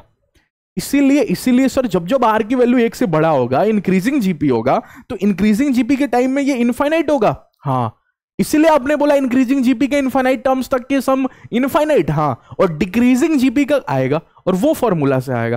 तो अगर सर ये 0 हो गया तो मेरे पास एंड में जो रह गया दैट इज आपको सर ए, ऊपर से तो केवल ए रह गया क्योंकि 1 से मल्टीप्लाई होकर ए ही होगा, और नीचे 1 माइनस आर, ओके। तो जब जब ऐसा हुआ तो Sn अपने आप में बन गया S इनफाइनाइट। तो S इनफाइनाइट का फॉर्मूला बड़ा सिंपल होता है, ठीक है। इसका फॉर्मूला कहीं सिंपल होता है, सिर्फ a अपॉन में 1 माइनस आर, उसमें जहां पे a इंटू में 1 माइनस आर की पावर n अपॉन में 1 माइनस आर होता है, इसमें सिर्फ a अपॉन में 1 माइनस आर, सिंपल, ठीक है। चलिए नेक्स्ट मूव करते हैं अगले क्वेश्चन में। क्वेश्चन है S is a sum of infinite GP. S अपने आप में किसी इनफाइनाइट जीपी का सम है, whose first term is a then the sum of first and term. ये इंटरेस्टिंग क्वेश्चन है, सुनना। कोई एक जीपी है a आर स्क्वायर, ठीक है, AR3, चलो लिखने में अच्छा लग रहा है तो लिख दे रहा हूं इतना भी, ओके। अब अगर ये इनफाइनाइट टर्म तक की जीपी है तो इनफाइनाइट टर्म में कहीं बीच में कोई nth टर्म नहीं आएगा? हाँ सर आएगा ही आएगा, बीच में कोई nth टर्म आएगा। अब nth टर्म की वैल्यू तो a की पावर r n माइनस 1 होता है ना, चाहे वो इनफाइनाइट टर्म वाली जीपी रहे चाहे n टर्म वाली जीपी रहे। nth टर्म की वैल्यू ar n माइनस 1 ही होगा ना। हाँ सामने वाले ने क्या बोला है, सुनना, सामने वाले ने बोला है कि आप मेरे को ये बताओ, आप मेरे को इसका सम बताओ, मैं आपको यहां से लेकर यहां तक का सम एस दे देता हूं। Okay okay okay okay okay, ठीक है। अच्छा सर एक मिनट, मेरे को यहां से लेकर यहां तक का सम पता है, फॉर्मूला एसएन का फॉर्मूला क्या, एसएन का फॉर्मूला होता है सर ए 1 माइनस आर की पावर एन अपॉन में 1 माइनस आर। अच्छा अब सामने वाला देखना कितना चालाक है, सामने वाला बोल रहा है चूंकि उसने आर के ऊपर कहीं कमेंट नहीं किया। मैंने लास्ट क्लास में आपको क्या बोला था कि जिसके टर्म में जो क्वेश्चन में गिवन रहे उसी के टर्म में आंसर देना है, मतलब आपको ए और एस के टर्म में आंसर करना है, आर नहीं दिखना चाहिए उसमें। ओके तो एस एन का फॉर्मूला तो ये होता है सर, लेकिन सामने वाला इनफाइनाइट टर्म तक के जीपी का सम एस बोल रहा है, तो इनफाइनाइट टर्म तक के सम का मतलब सर ए अपॉन में 1 माइनस आर को एस बोल रहा है क्या? हाँ, तो सर अगर इस पूरे पार्टी को अपन एस से रिप्लेस कर दें तो ये लिखा है एस इंटू में 1 माइनस आर की पावर एन। हाँ लेकिन अभी अभी आपने बोला सर कि आर नहीं चलेगा, सामने वाले को एन चलेगा, क्योंकि फर्स्ट टर्म या एन भी नहीं चलेगा क्या?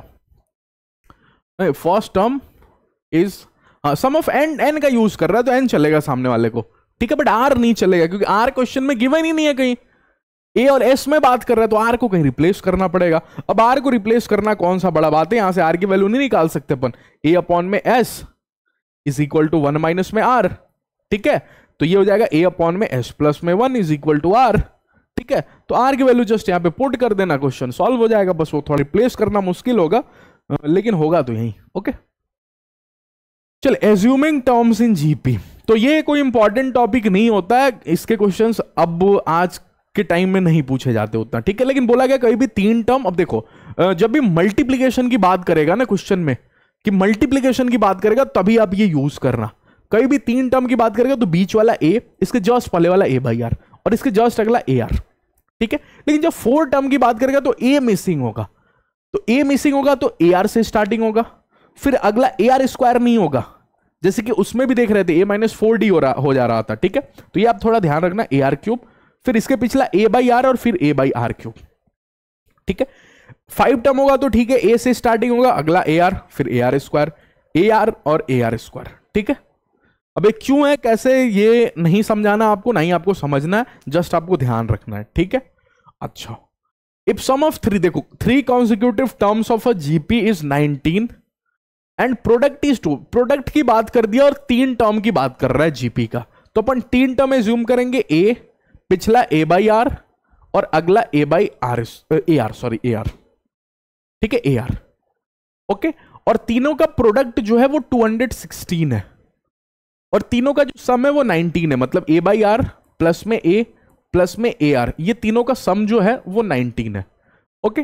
अच्छा, सबसे पहले प्रोडक्ट की बात कर लेते हैं, तो देखो ऐसा क्यों एज्यूम किया गया, सुनना, ऐसा इसलिए क्योंकि आर से आर देखो कैंसिल हो गया, ओके, अगर आर से आर कैंसिल हो गया तो दुनिया को दिखाया ए क्यूब इज इक्वल टू 216, तो ए इज इक्वल टू कहीं 8 हो जाएगा, ओके, तो इसमें ए की वैल्यू रख दोगे तो आर मिल जाएगा, तो फिर आपसे एस एन और एस इनफाइनाइट पूछा तो ए और आर मिल गया, तो एस एन और एस एन इनफाइनाइट नहीं निकाल लोगे। चलो ये क्वेश्चन आपके लिए दे देता हूं, डू योर सेल्फ, ओके, अरे ए मिल गया ना, ठीक है, तो ये क्वेश्चन को करो, अटेम्प्ट करो, इसको कैलकुलेशन करो, निकालो आप एस एन और एस एन इनफाइनाइट, ओके। चले मैं नेक्स्ट क्वेश्चन पे मूव करता हूं, जो 6 होगा ना, 8 लिख दिया मैंने, 6, 216 इज 636 और फिर 3, हाँ 6 होना चाहिए, ठीक है, 216 6 का होल क्यूब होता है, 6, ठीक है, तो अगर आपने निकाला होगा तो देखो यहां से हो जाएगा 6 बाई आर प्लस में 6 प्लस में 6 आर इज इक्वल टू 19, तो यहां से आर की वैल्यू पता कर लेना, ठीक है। चलिए अब अच्छे क्वेश्चन पे आता हूं, एंड में क्लास का 30 मिनट का और में भी क्लास चलेगा, 20-30 मिनट का। अब अच्छे क्वेश्चन है, सबसे पहला बोल रहा है 1 of the root of the equation. अब आपके पास इक्वेशन जो दिया हुआ ये दिया हुआ है, वो बोल रहा है 1 ऑफ द रूट। अब सुनना, अगर इसकी 6 डिग्री है तो इसके 6 रूट आएंगे सर, लेकिन सामने वाला बोल रहा है इन 6 रूट में से कोई एक रूट इसके फॉर्म में है, root m minus N upon में आर। आप मेरे को एम एन आर की वैल्यू बता दो और जब आ जाए तो तीनों को ऐड करके बता देना, ठीक है। सबसे पहले इस इक्वेशन पे ध्यान देता हूं। इस इक्वेशन पे अगर मैं ध्यान दूं तो लिखा है 2000, ओके ध्यान से देखना, x की पावर 6 प्लस में 100 x की पावर 5 प्लस में 10x क्यूब प्लस में x माइनस 2 इक्वल टू 0। अच्छा, अब एक इंटरेस्टिंग बात इस कहानी में छुपा हुआ है। क्या? इसका रूट कोई भी इंसान डायरेक्ट नहीं निकाल सकता। कितना भी बड़ा मैथमेटिशियन रहे, डायरेक्ट इसका रूट नहीं निकाल पाएगा। फिर कैसे निकालेगा सर? कितने लोगों को पता है कि अगर आप ध्यान से देखोगे, बहुत ध्यान से, बहुत, इसके लिए प्रैक्टिस होनी चाहिए तभी आप देख पाओगे। यहां से यहां तक का सम पता है। कैसे कैसे कैसे सर? बस खेल ही खत्म हो गया सर। यहां से यहां तक का सम मेरे को पता है। कैसे सर? ये एक जीपी दिख रही है मेरे को, सोच के देखो। अगर मैं इसको अच्छे से लिख दूं तो शायद आपको समझ में आ जाएगा, ये जीपी दिख जाएगा। जिनको नहीं दिखा उनको अगली लाइन में दिख जाएगा। अगर मैं 2000 x की पावर 6 माइनस 2 को इधर अलग लिख देता हूं, अलग बिठा देता हूं, और इसको लिख देता हूं x प्लस में 10x क्यूब, माने 10x स्क्वायर की मल्टीप्लाई, फिर अगली बार 10x स्क्वायर की मल्टीप्लाई क्या 1000 बोल रहा हूं, 100x की पावर 5 नहीं बना देगा? सोचो सोचो सोचो सोचो, इज इक्वल टू 0। सर यहां तक के सम पता है आपको? हाँ, यहां तक के सम में a बोलो, a की वैल्यू बोलो x, और a की वैल्यू x दिख रहा। r की वैल्यू बोलो सर 10x स्क्वायर, n की वैल्यू बोलो, कितने टर्म है? 3 टर्म है सर। तो 3 टर्म तक के जीपी का सम है। अगर ऐसा है तो सर अगली लाइन में मैं इसको तो कॉपी पेस्ट करूं, इसका मेरे को अभी मेरी जिंदगी में कोई काम नहीं है 2000 x की पावर 6 माइनस 2 का, तो इसको मैंने कॉपी कर दिया नीचे। Okay okay okay okay okay. अच्छा, फिर सर अगर आप देखोगे तो यहां पे कहीं ये 3 टर्म के जीपी का सम है, तो 3 टर्म तक के जीपी का सम मेरे को पता है सर। ए सबसे पहले तो ए आएगा फॉर्मूले में, ए मतलब x, ओके। 1 माइनस आर की पावर n, आर मेरा 10x क्यूब है, 1 से तो बड़ा ही होगा अगर x की वैल्यू 0 तो नहीं होगी, ठीक है। अच्छा, x की वैल्यू नेगेटिव आ सकती है क्या? One of the root of the equation this बोला है m नॉन जीरो है, नॉन जीरो इंटीजर, ठीक है, ओके। तो 1 माइनस आर की पावर n लगा सकते हैं, करके देख लेते हैं, ठीक है। तो छोटा r बड़ा है मेरा, तो 10x क्यूब, r मेरा बड़ा दिख रहा है तो 10x क्यूब को यहां पे लिखता हूं r की पावर n मतलब 2 माइनस में 1, ओके, अपॉन में 10x क्यूब r माइनस में 1, यही होगा, ओके। यहां पे 3 होना चाहिए, ओके, यहां पे 3, r की power n, that is n की वैल्यू 3 है। r तो 10x स्क्वायर होगा ना, हाँ 10x स्क्वायर है ना r, तो यहां पे स्क्वायर होगा, यहां पे क्यूब होगा, यहां पे स्क्वायर होगा, इज इक्वल टू 0। अब मैं अगले पेज में आ जाता हूं, ठीक है। इंटरेस्टिंग क्वेश्चन है, देखना बहुत ध्यान से। ये इंटरेस्टिंग क्वेश्चन है। 2000 x की पावर 6 माइनस 2, 2000 x की पावर 6 माइनस 2, ओके, और यहां पे है आपको x प्लस है क्या बीच में, प्लस में x,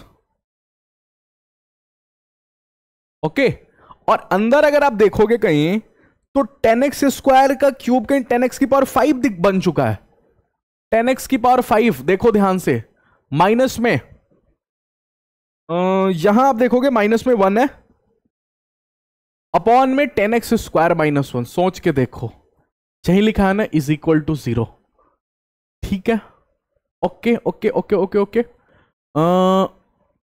ठीक है ठीक है।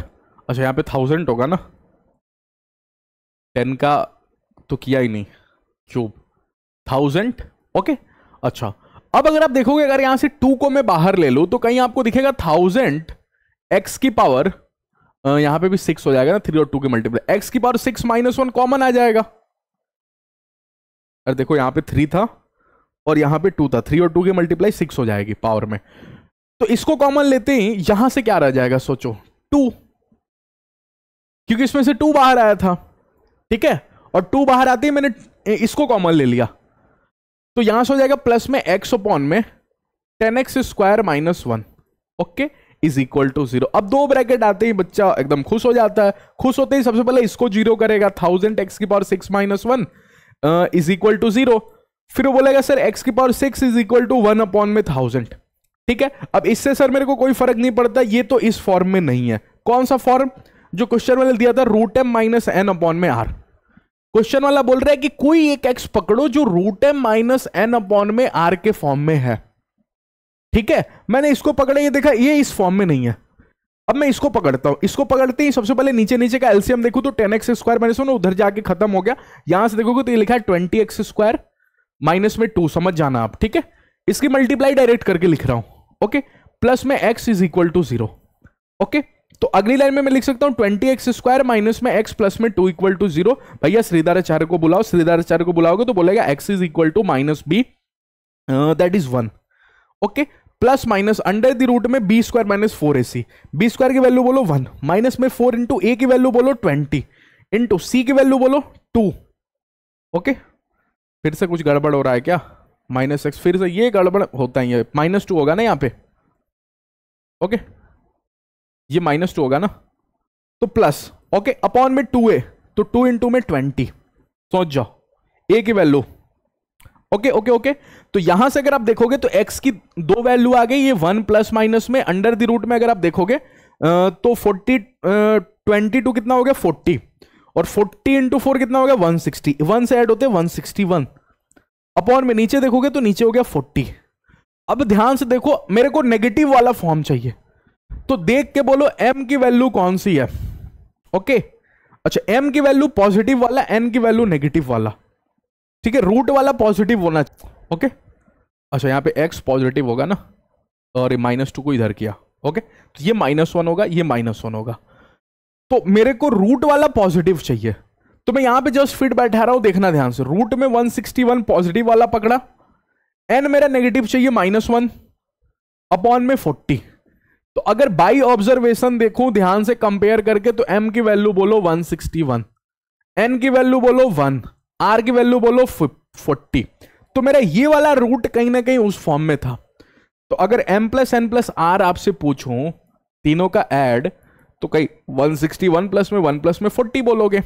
ठीक है, दैट इज आपको कितना हो जाएगा, ये हो जाएगा 201 202। ठीक है, चले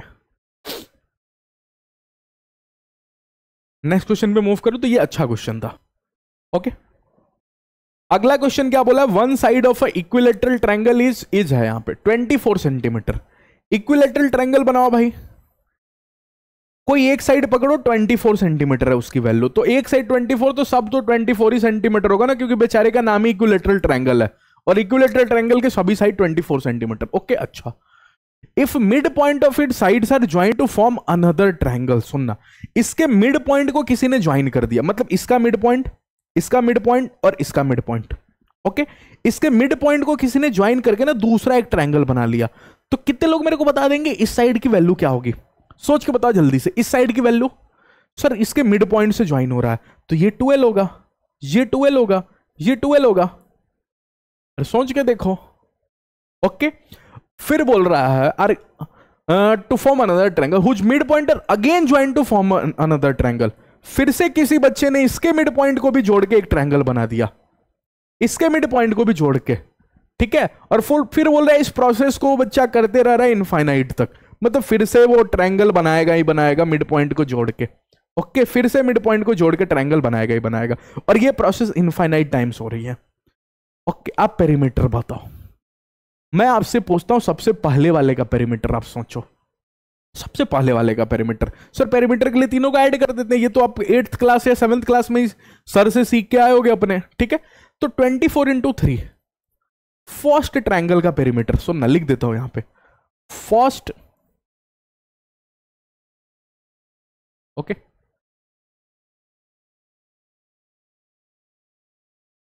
फर्स्ट ट्रायंगल का पेरीमीटर ये है। ओके, फर्स्ट ट्रायंगल का पेरीमीटर ये है। अच्छा सर, फर्स्ट ट्रायंगल का पेरीमीटर ये है। हाँ, दूसरे वाले का पेरीमीटर बताओ। सर दूसरे वाले के पेरीमीटर के टाइम में 3 तो होगा इनटू, क्योंकि इसके भी 3 ही साइड है तो 3 तो होगा, लेकिन मिड पॉइंट है सर, अगर मिड पॉइंट है तो मैं 24/2 नहीं लिखूं? हाँ, अरे उसका साइड तो 24/2 होगा ना। हाँ, फिर सर तीसरा का 3 इंटू में सर 24/2 का आधा हो जाएगा, मतलब 24/4 लिख दो। हाँ, 24/4 लिख दो। ओके, फिर अगला बोलो, अगला बोल दो तो फिर मैं इसको क्लोज कर दूंगा। 3 इंटू में 24 अपॉन में बोलो 24/4 का हाफ, क्योंकि इसके मिड पॉइंट से बन रहा है, इस ट्रायंगल के मिड पॉइंट से बन रहा है। ठीक है, ये फर्स्ट का था, ये सेकंड ट्रायंगल का, थर्ड ट्रायंगल का, फोर्थ ट्रायंगल का, फिर ऐसे ही इनफाइनाइट तक चल रहा है कहानी। ओके, अब मैं आपसे बोल रहा हूं, उधर देख के बोलो क्या क्या चीजें कॉमन आने के लिए रेडी हैं। एक बच्चे ने बोला सर 3 इंटू 24 को बिना मेरे से पूछे कॉमन ले लो, ले लिया। ठीक है, अंदर ही अंदर अगर आप देखोगे तो ये तो 1 छोड़ेगा सर, तो 1 को पकड़ो। सर ये छोड़ेगा 1/2, सोच के देखो, 3 इंटू 24 को खींच लिया तो 1/2 नहीं छोड़ेगा। हाँ, अगला सर 1/4 को छोड़ेगा, फिर अगला 1/8 को छोड़ेगा, ऐसे ही सर इनफाइनाइट तक। ओके, अब सर मेरे को इसका मल्टीप्लीकेशन तो आता ही है 3 इंटू 24 का, दैट इज 4 3 12 2 और 4 3 8 1 9। ठीक है, सॉरी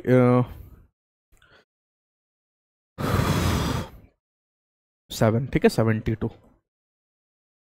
अच्छा, इसका मल्टीप्लाई कर लिया सर, अब इसका मल्टीप्लाई सोच लो। इनफाइनाइट टर्म्स का जीपी, अगर इनफाइनाइट टर्म के जीपी की बात हो रही है तो डायरेक्ट a अपॉन में 1 माइनस आर, मतलब 1 अपॉन में 1 माइनस में r की वैल्यू बोलो 1/2 कर लेना। ठीक है, ओके, नेक्स्ट क्वेश्चन पे मूव करूं। अगला क्वेश्चन बोला है find sum of the series. सुनना, अगर मैंने इस सीरीज को देखा 5/2 7/4 11/8 9/16, तो कहीं से ना एपी दिखा मेरे को, ना किसी एंगल से मेरे को जीपी भी दिखा। तो अगर सर ना ये एपी है ना ये जीपी है, तो फिर इसका सम कैसे बताऊं? तो इसके दो तरीके होंगे। अगर आपको इसका ऑब्जर्वेशन नहीं पता चल रहा है तो फिर आप मेथड ऑफ डिफरेंस से सोचो, क्योंकि मेथड ऑफ डिफरेंस दे के जाएगा, क्योंकि एपी और जीपी का जो फॉर्मूला था ना सम का, वो भी मेथड ऑफ डिफरेंस से ही मैंने निकाला था। तो एक तो तरीका होगा बाई ऑब्जर्वेशन। ओके, एक तरीका होगा बाई ऑब्जर्वेशन, कि अगर आप ऑब्जर्व कर ले रहे हो तो चलो बहुत अच्छी बात है, पहला मेथड। दूसरा मेथड होगा बाई मेथड ऑफ डिफरेंस। ठीक है, ओके, ऑब्जर्व कर लिए तो आसान हो जाएगा। ऑब्जर्व कैसे करना है सर, वो भी थोड़ा मेरे को सिखा दो। ऑब्जर्व कुछ ऐसे करना है, आप 5/2 को देखो, नहीं है जीपी में, नहीं है, ठीक है, लेकिन आप 1/2 को देखो, 1/4 को देखो, 1/8 को देखो, 1/16 को देखो। अरे आप ऊपर वाले को भूल जाओ, 5 को, 7 को, 11 को, 19 को। 1/4 को देखो, सॉरी 1/2 को देखो, 1/4 को देखो, 1/8 को देखो, ये तो जीपी में है ना। हाँ, तो पर दिमाग लगाएंगे 5/2 1/2 के टर्म्स में दिमाग लगाएंगे। अगर 1/2 के टर्म्स में दिमाग लगाएंगे 5/2 को, तो सर कहीं 3 प्लस में 1/2 तो नहीं लिखा है, सोच जाओ, दूसरे पेन से लिख देता हूं। ठीक है, 3 प्लस में 1/2 तो नहीं लिखा है। हाँ, 3 प्लस में 1/2। अच्छा, okay okay okay sir, sorry 3 plus में 1/2 7/2 हो गया ना। 1/4 के 3 प्लस में 1/2 नहीं होगा, ये तो 6/2 हो गया, 7/2 हो गया। ठीक है, कैसे सोचे 5/2 को, दिमाग लगाओ। 5/2 को सोचना है 1/4 के फॉर्म में सोच सकते हैं क्या? 3 प्लस में 1/4, 4 3 12 प्लस 1 नहीं, 1/4 के। ओके, फिर कैसे सोचे? फिर एक काम करते हैं, 1 के टर्म में सोचते हैं कि 1 में कितना ऐड है, 3/2। 5/2 को देखोगे तो 1 में 3/2 ऐड है। ओके, अच्छा, अगले वाले को देखोगे 7/4 को, तो 1 प्लस में 3/4 लिखा है, इसलिए मैंने बोला ऑब्जर्व करके ये लिखने आना चाहिए कि 7/4 1 प्लस 3/4 लिखा हुआ है। नहीं ऑब्जर्व कर पाऊंगा सर तो फिर मेथड ऑफ डिफरेंस देके जाएगा ना। अगला 1 प्लस में सर 3/8 लिखा है, दिमाग लगाओ। ओके, ऐसे ही करके सबसे लास्ट वाला तो मेरा इनफाइनाइट है, उसकी बात नहीं हो रही है। अब सर अगर यहां से देखो तो 1 1 1 को पकड़ लेता हूं, मैंने 1 प्लस में 1 को पकड़ लिया। ठीक है, अच्छा, ओके, 1 + 1 + 1 का सम, एन टर्म तक बात हो रही है। ओके, तो एन टर्म्स इसके भी होंगे, एन टर्म्स इसके भी होंगे, क्योंकि ये पूरा एक टर्म है, ये पूरा एक टर्म है, तो एक एक एक एन तक जोड़ोगे तो एन होगा। ओके, प्लस में अगर इसकी बात करोगे तो ये 3/2 है, अगला देखोगे तो 3/2 है, प्लस में 3/4 है, प्लस में 3/8 है, एन टर्म्स तक, इनफाइनिट नहीं है, एन टर्म्स है, ठीक है। तो एन टर्म के जीपी का सम बोलो, ए की वैल्यू बोलो 3/2। ओके अच्छा, 1 माइनस में आर की पावर एन, आर की वैल्यू सोचो यहां से, आर की वैल्यू कितनी होगी, 3/4 और 3/2 का डिवाइड, ठीक है। तो 3/4 और 3/2 का डिवाइड, इनटू में 3/4, ओके, और डिवाइडेड बाय 3/2, माने इनटू में 2/3, ठीक है। तो 1/2 हो जाएगा। 1/2 कहीं देखोगे तो एक से छोटा होगा, एक से छोटा होगा तो 1 माइनस में 1/2 की पावर एन, ओके, अपॉन में 1 माइनस आर की पावर एन, अपॉन में 1 minus R, that is 1 minus में 1/2, ओके। बस आप इसको कर लोगे, आंसर आ जाएगा, ठीक है। ए इंटू में 1 माइनस आर की पावर एन अपॉन में 1 माइनस आर, ठीक है। मेथड ऑफ डिफरेंस से कैसे आता है सुनना, मेथड ऑफ डिफरेंस बोलता है सबसे पहले आपने एस को लिखा 5/2 प्लस में 7/4 प्लस में 11/8 प्लस में 19/16, 11/8 प्लस में 19/16, ठीक है। अच्छा, फिर मेथड ऑफ डिफरेंस में आपको क्या सिखाया था कि कभी भी अगर आपको आर ऑब्जर्व कर पा रहे हो इसमें, तो सर इसमें तो मैं आर नहीं ऑब्जर्व कर पा रहा हूं ना, क्योंकि इसका ये तो जीपी में नहीं है ना, हाँ, लेकिन आपको 1/2 दिखा था, आपको 1/4 दिखा था, आपको 1/8 दिखा था, 1/16 दिखा था। तो अगर आप 1/2, 1/4, 1/8 और 1/16 को पकड़ते हो, वो एक जीपी में होगा, जिसका आर कितना होगा 1/2, यही होगा ना, ओके। अच्छा, अगर ऐसा होगा सर तो मैं एक काम करता हूं, मैं 1/2 की मल्टीप्लाई करता हूं, 1/2 इंटू एस हो जाएगा। तो जो जीपी दिख रहा है उसमें आर मैंने फाइंड किया, ठीक है, और फिर उसकी मल्टीप्लाई कर दिया एस में। अगर आप 5/2 में मल्टीप्लाई करोगे 1/2 का तो 5/4 होगा, लेकिन मेथड ऑफ डिफरेंस बोलता है अगले वाले में लिखना, एक टर्म शिफ्ट करके लिखना, प्लस में 7/4 में 1/2 की मल्टीप्लाई करो तो 7/8 होगा, ठीक है। 11/8 में मल्टीप्लाई करो 1/2 का तो 11/16 होगा, ठीक है। ऐसे अब मैं इसको पकड़ूंगा और इसको सब्ट्रैक्ट कर दूंगा, आगे मेथड लगाया फिर डिफरेंस कर रहा हूं, मेथड ऑफ डिफरेंस, ठीक है। तो यहां से हो जाएगा s माइनस में 1/2s, सोचो यहां से देखोगे तो हो जाएगा 5/2। अच्छा, अगर इन दोनों को घटाओगे 7/4 और 5/4 को, तो 7 माइनस 5 कितना होगा 2/4, 2/4 मतलब 1/2, ठीक है। अच्छा, इन दोनों को घटाओगे तो 11 माइनस में 7 कितना हो जाएगा 4, 4/8 कितना होगा 1/2। अच्छा, इन दोनों को घटाओगे 19 माइनस 11 कितना होगा 8/16, 8/16 कितना होगा 1/2। अच्छा, कितने टर्म्स होंगे अगर आप सोच के बताओ यहाँ पे, अच्छा 5/2 के बाद प्लस है, ये कितने टर्म्स होंगे अगर आप सोच लो तो मेरे को मजा आ जाएगा। सर एक मिनट, 5/2 ये टोटल n टर्म्स थे, ये टोटल सर n टर्म्स थे, क्वेश्चन में बोल रखा था, जिसमें से एक टर्म आप लेके चले गए 5/2 को इधर, तो ये टोटल n-1 टर्म नहीं बचेगा, हाँ। तो सर यहां से कहीं s माइनस में 1/2s दिख रहा है, तो ये तो s/2 है, ओके। अच्छा, ये s/2 है, और यहां से देखो तो सर ये 5/2 है, प्लस में 1/2 को ऐड कर रहे हैं अपन, कितना n-1 बार, तो इंटू में n-1। ये तो बहुत सिंपल है सर मेथड ऑफ डिफरेंस। तो यहां से s की वैल्यू देखोगे तो 2 इंटू में 5/2 प्लस में n-1 अपॉन में 2, तो सिंपल है सर, हाँ। ऑब्जर्व नहीं भी होता तो सिंपल है, यहां से भी आंसर निकालोगे तो वहीं आएगा, ठीक है, आप करके देख लेना, ओके।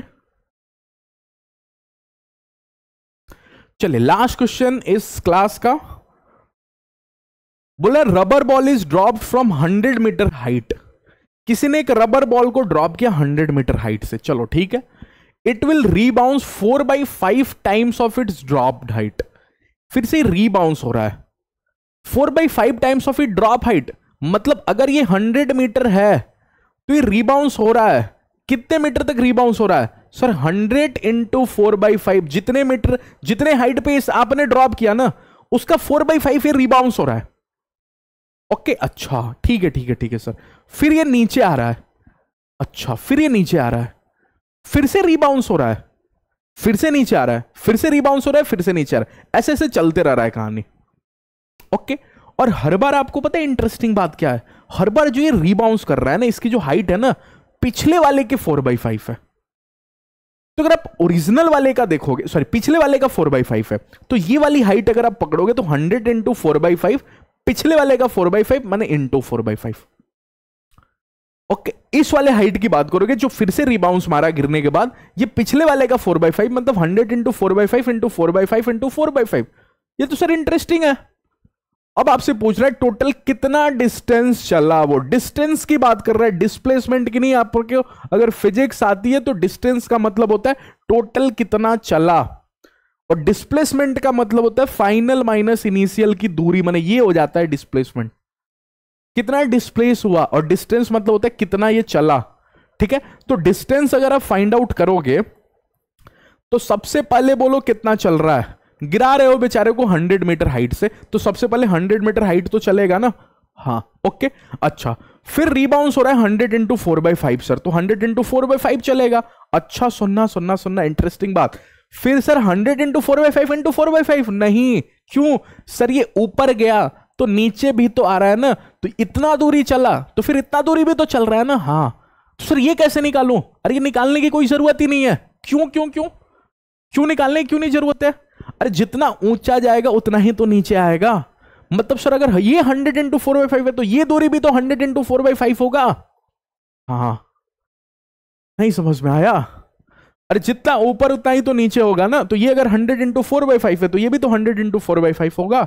मैंने सर ये वाली दूरी भी ये वाली दूरी के बराबर, हाँ ये वाली दूरी भी ये वाली दूरी के बराबर, हाँ तो हर बार सर 2 की मल्टीप्लाई कर देंगे। हाँ, अगर सामने वाले पूछेगा 2 की मल्टीप्लाई क्यों किया, तो क्या जवाब दूंगा उसका, बोल देना कि अगर अप गया तो डाउन नहीं आएगा क्या। हाँ अच्छा, तो सर अगली बार बोलो, अगली बार क्या होगा, प्लस में 100 इंटू 4/5, फिर से उसका 4/5 टाइम्स रिबाउंस कर रहा है इंटू 2, मैंने जितना ऊपर जाएगा उतना ही नीचे। ऐसे सर कब तक चलते रहूं। अब एक काम करता हूं, सबसे पहले तो सर 100 कॉमन आएगा, 4/5 भी कहीं कॉमन नहीं आएगा, 2 कॉमन आएगा। ठीक है, तो 100 इंटू 2 मैंने 200 को कॉमन खींच लेता हूं, यहां से बोल लो 1, यहां से बोल लो 4/5, अगली बारी बोल लो 4/5 का स्क्वायर, अगली बारी बोल लो सर 4/5 का क्यूब। कहां तक, इनफाइनाइट तक, क्योंकि कहां रुकेगा मेरे को नहीं पता। ठीक है सर, 200 को तो मैंने रोक दिया। ओके, अगर मैंने इसको देखा तो पता चला ये तो इनफाइनाइट टर्म्स की जीपी है, जिसकी ए की वैल्यू 1 है और आर की वैल्यू 4/5 है। तो फॉर्मूला लगाऊंगा सर, ऊपर ए माने 1, नीचे 1 माइनस में आर, दैट इज 4/5। ओके, अब ये कर लेना, आंसर कमेंट सेक्शन में दे देना टाइमिंग मेंशन करके। ओके चलिए, तो आज की क्लास में इतना ही, बाकी नेक्स्ट क्लास में ये सभी देखेंगे, ऐसे क्वेश्चंस भी देखेंगे नेक्स्ट क्लास में। ठीक है, तो आई गेस आपको आज का क्लास समझ में आया होगा, मजा आया होगा, ज्योमेट्रिक प्रोग्रेशन समझ में आया होगा। ठीक है, तो समझ में आया होगा तो प्लीज लाइक कर देना, चैनल को सपोर्ट करना, अपने फ्रेंड्स के साथ ज्यादा से ज्यादा चैनल को शेयर करना। नेक्स्ट क्लास में मिलते हैं, नेक्स्ट क्लास में अपन ज्योमेट्रिक प्रोग्रेशन को फाइनल करके एजीपी स्टार्ट करेंगे, और ज्योमेट्रिक मीन वाला टॉपिक भी रह गया, ज्योमेट्रिक मीन पढ़ेंगे, 5th क्लास होगा वो अपना। फिर 6th क्लास में अपन कुछ और क्वेश्चन देखेंगे और मिसलेनियस सीरीज स्टार्ट करेंगे। ठीक है, चलिए मिलते हैं नेक्स्ट क्लास में, thank you all of you.